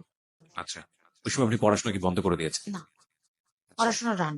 জগন্নাথে পড়ছে? হুম। টিউশনি করতেছি বিয়ে 6 মাসের মাথা থেকে, হুম। ইন্টার পরীক্ষা শেষ হলো হুম। তার 1-2 মাস পরে থেকে। প্রতিবেশী, মানে বাচ্চাগুলো আসতো আমার সাথে, হাসতো, খেলতো, খাইতো, মানে ওরা আমার কথা শুন। তখন তাদের মায়েরা ভাবলো যে হাতে খড়ি দেওয়া দরকার, ওর কাছে যখন যায় তখন এই বাচ্চাগুলোর পড়ানো শুরু। হুম। আবার পড়ানো শুরু ওইভাবে না, মানে বললো তুমি ওদের লেখাপড়া শিখো, বই খাতা পেন্সিল দিয়ে যেত, লেখাপড়া শিখাইতাম, দেখতো যে ভালোই শিখছে ওরা। হুম। তো এই হঠাৎ করে তারা আমার হাতে একদিন বললো যে 2 মাস পড়াইছো, তো তুমি তো ঘরে বসে টিউশনি করতে পারো, তাহলে এই বাচ্চাগুলো তোমার কাছেই পড়ুক, হুম। তখন সামনের বছর স্কুলে দিব, তুমি ওদের এই লেখাপড়া শিখো। আর এটা রাখো, মানে আমাকে সে 2,000 টাকা দিয়ে গেল 2 বাচ্চার জন্য। আচ্ছা। তো আমারও ভালো লাগলো যে 2 মাস হয়ে গেছে, তারা হিসাব করবো যে 500 500 500 500 1,000, মানে 2 মাসে 2,000 টাকা তারা আমাকে দিয়ে গেলো। আমার এই শুরু হলো ইনকাম সোর্স শ্বশুর বাড়িতে বসে। জি। তারপরে আরো 2টা বাচ্চা, আরো একটা বাচ্চা, করে 6টা বাচ্চা আমি পড়াতে শুরু করলাম সংসারের কাজের পাশাপাশি। তারপরে যখন আরো সময় পাই আমি আবার হ্যান্ডিক্রাফটস এর কাজ জানি খুব ভালো। হুম। তো সেগুলো সেলাই টেলাই শুরু করলাম ঘরে বসে। তখন আমি বললাম ওনাকে যে তাহলে বাড়িতে আমরা কিছু টাকা দিই প্রতি মাসে, আমি তোমাদের বাসায় কাজ করি খাই, আর তোমার খাওয়া বাবদ আমি প্রতি মাসে 1,000 টাকা দিব মার হাতে। টাকাটা শাশুড়ির হাতে দেওয়া শুরু করলাম। ওকে। এভাবে সংসার চললো। প্রেম ভালোবাসা কোনো কিছুর অভাব ছিল না। এভাবে দীর্ঘ 3 বছর পার হলো। বাবু কনসেপ্ট করলাম। আচ্ছা, কনসেপ্ট করার পরে মানে you are happy with happy. With your husband. ও যতটুকু ভুল করে ফেলেছে অতটুকু ততটুকু মন থেকে মাফ করে দিতে পেরেছেন ওই ওই সময়টাতে, পর্যন্ত শেষ। বিকজ সে অনেক কেয়ার করতো আপনার, হ্যাঁ, রাইট? অনেক কেয়ার লাভ করি। করতো। আচ্ছা। কিন্তু তার মা এটা কখনোই স্বাভাবিকভাবে নিতে পারতেছে না। আপনার বাবাও পারেনি ওই সময়টাতে? বাবা তো ডিটারমাইন্ড মেয়েরে নিয়ে আসো, বাচ্চা নিতে না করো। মানে 2-3 বছর পরেও একই অবস্থা? একই কথা। এবং বাচ্চা কনসেপ্ট কোর্স, ফার্স্ট বেবি যখন কনসেপ্ট করলো হুম। তখন শ্বশুর বাড়ি থেকে অ্যাবর্শন করে, তোমাদের বয়স কম, বাচ্চা কাচ্চা নেওয়া দরকার নেই। আপনার বয়স তখন কম না, অলরেডি 21 বছর বয়স। 3 বছরে 18তে যদি আপনার ইন্টার হয়ে থাকে, অ্যাজ ন্যাচারালি যেটা হয়ে থাকে, না তার আগে বিয়ে করেছে? 97-এ বিয়ে করলাম, তারপর 20 থেকে 97। 21 বছর বয়স, আপনি চাইলে বেবি ক্যারি করতে পারেন সেই সময়টাতে, হ্যাঁ। কিন্তু তার ছেলে ওই যে সেম এজের, এটা ভেবে মানুষ ও হাসবে। আচ্ছা আচ্ছা, ওকে, হ্যাঁ। ওইখান থেকে মানে শাশুড়ি কনসেপ্ট বললো যখন, তখন অ্যাবর্শন করায়। হুম। তাই যাই হোক, এটা চলে গেল। নেক্সট যখন বেবি কনসেপ্ট করলো, আমার মাথার মধ্যে এর কাজ করলো না যে আমার বাবাও চায় না, ওর মাও প্রথমবার অ্যাবর্শন করাইছে, হুম। এটার কথা জানলে তো এটাও করবে। হুম।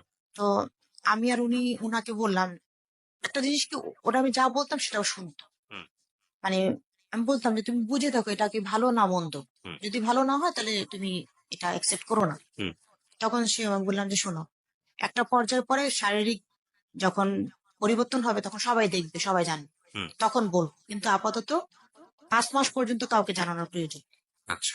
আমরা দুজনই ডিটারমাইন্ড, দুজনেই কাউকে বললাম না, এই ফ্যামিলি ওই ফ্যামিলি কোনো ফ্যামিলিতে না। হুম। কিন্তু 5 মাসের সময় যখন রমজান মাস চলে, প্রতি রমজান আমরা 4 বোন একসাথে করি হুম। মার বাড়িতে। আমার মেজ আপু আমাকে দেখে কিছুটা আঁচ করতে পারে, বলে যে তোমার কি কোনো সমস্যা? আমি বলছি না। বলছে মোটা হইতেছো। আমি বলছি খাওয়া দাওয়া ভালো হচ্ছে এই জন্য, হুম। বলে অ্যাভয়েড করে চলে আসছে। তো মেজ আপুর কাছ থেকে তখন ওই যে হাজবেন্ড বেকার, জি। হাজবেন্ডকে স্টাবলিশ করার জন্য মেজ আপুর কাছ থেকে টাকা নিয়েছিলাম ব্যবসা করার জন্য। কত টাকা? 30,000 টাকা। ওই সময়টা কিসের ব্যবসা? ও তখন ফলের বিজনেস করবে ফার্স্ট। আচ্ছা, লেখাপড়ার পাশাপাশি নাকি লেখাপড়া বন্ধ করে ও তো দিয়েছে? লেখাপড়া বন্ধ।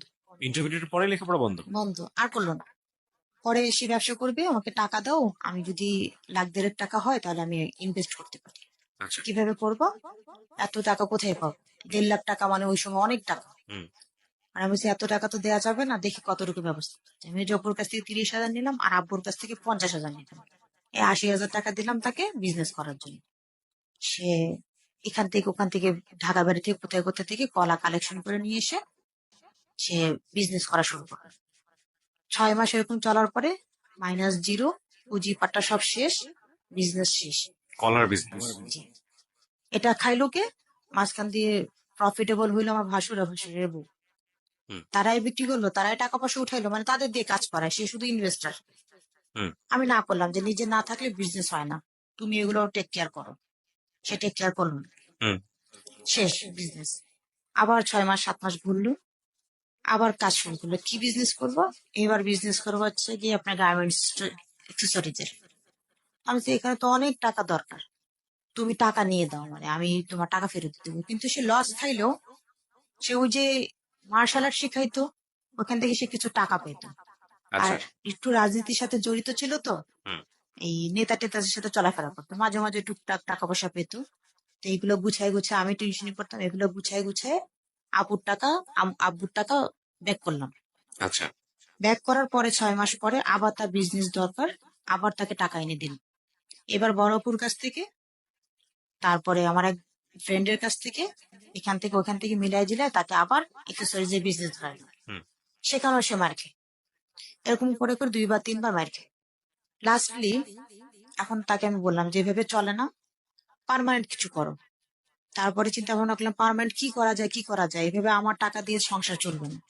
আমি একটা স্কুল পাশাপাশি টিউশনির পাশাপাশি একটা ইউনিসেফ এর নাম তো শুনেছি। জি। ইউনিসেফে যে সুবিধা বঞ্চিত শিশুদের শিক্ষা যে সাইটটা, হুম। ওই স্কুলে একটা চাকরি নিলাম আমি, আচ্ছা। সুবিধা বঞ্চিত বাচ্চাদের পড়ানোর জন্য। হুম। 30টা বাচ্চা, 30টা বাচ্চার দায়িত্ব মানে ক্লাস 5 পর্যন্ত, 1 থেকে 5 পর্যন্ত। তো ওখানে ভালোই স্যালারি দিত। তো আমি ওই স্কুল, বাড়ির পাশে স্কুল, একটা রুম আমি ঠিকঠাক করে নিলাম। হুম।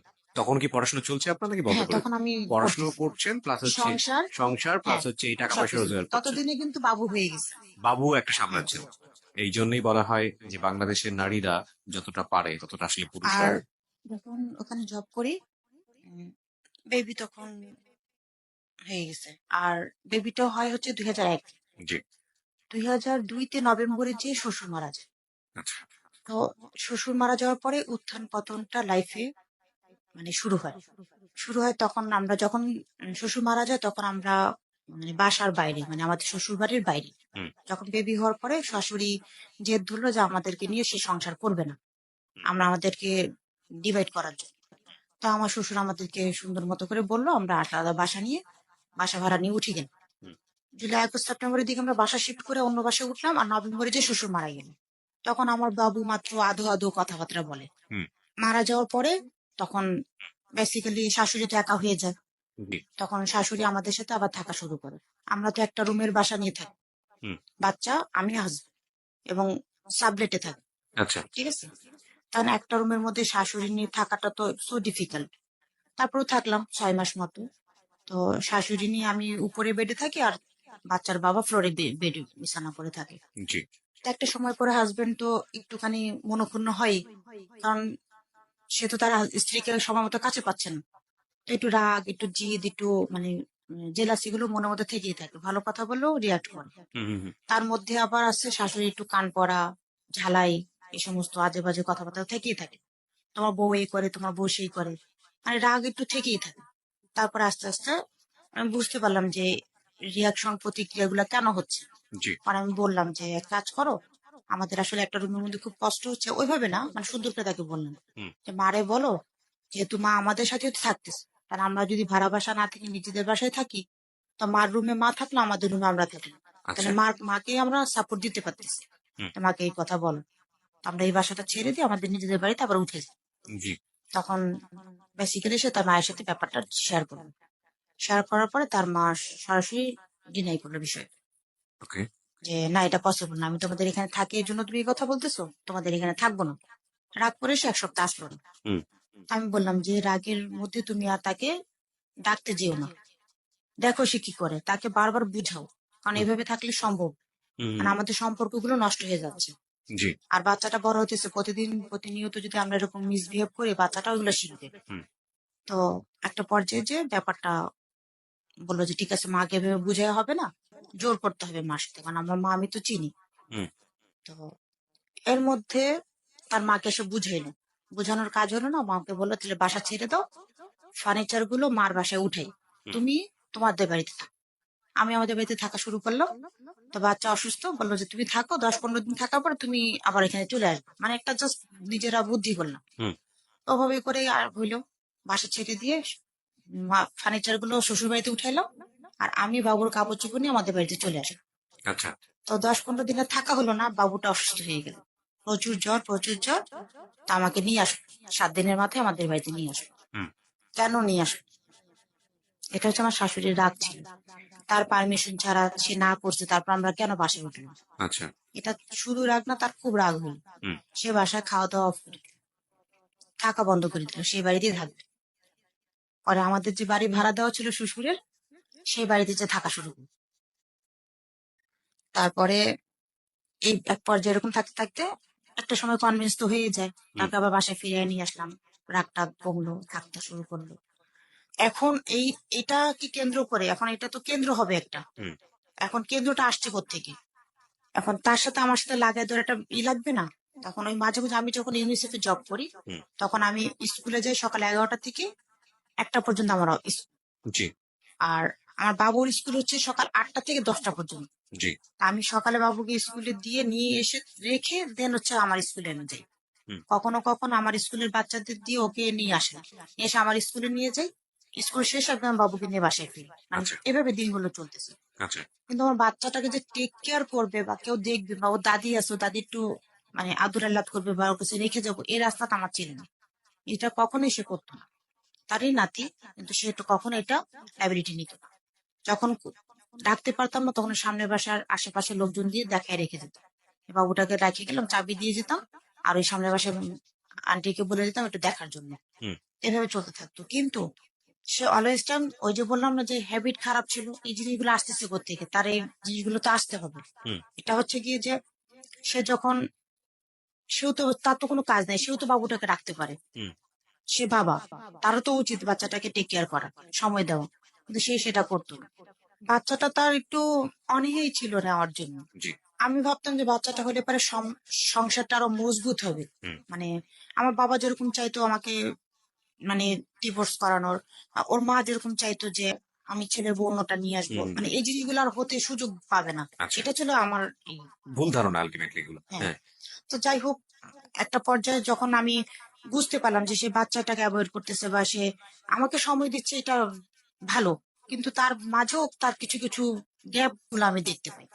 তার ফোন দিচ্ছি, কোথায়, অমুক জায়গায় গেছে, অথচ মেসেজ পাচ্ছি সে আমার বাড়ির আশেপাশেই কোথাও আছে, সে দূরে কোথাও হইতেছে। তো ওই স্পটে যাই দেখতেছি যে সে ওই স্পটে আছে, মানে যেখানকার মেসেজ আমি পেয়েছি সে সেখানেই আছে। ওখান থেকে তাকে ধরে নিয়ে আসতে, মেয়েদের সাথে গল্প করতেছে। হুম। তখন নিয়ে এসে বুঝাইলে পরে বলতো না আমি তো এমনি গল্প করতেছি। তো আমি বলছি যে তোমার তো ওই একটা এমন জায়গা যেখানে ওর মতো একটা ছেলে যাওয়ার কথা না, পরিবেশ না, ওই ওই জায়গাটা একটা কোনো পরিবেশ না। হুম। তা আমি বলছি তোমার যাই হোক, তোমার বাবার তো একটা সম্মান আছে, তোমার তো এখানে যাওয়াটা সাজে না। হুম। 2টা 3টা এরকম নানান মেয়েদের সাথে তার রিলেশন তৈরি হয়ে যায়। সে আপনি এগুলো ফাইন্ড আউট করে পেতেন কিভাবে? আপনি জানতেন কি? এগুলা হচ্ছে গিয়া সে একটু মানে কি বলবো মানে, তো যাই হোক একটা পর্যায়ে সে ফোন করতো একটা মেয়েকে।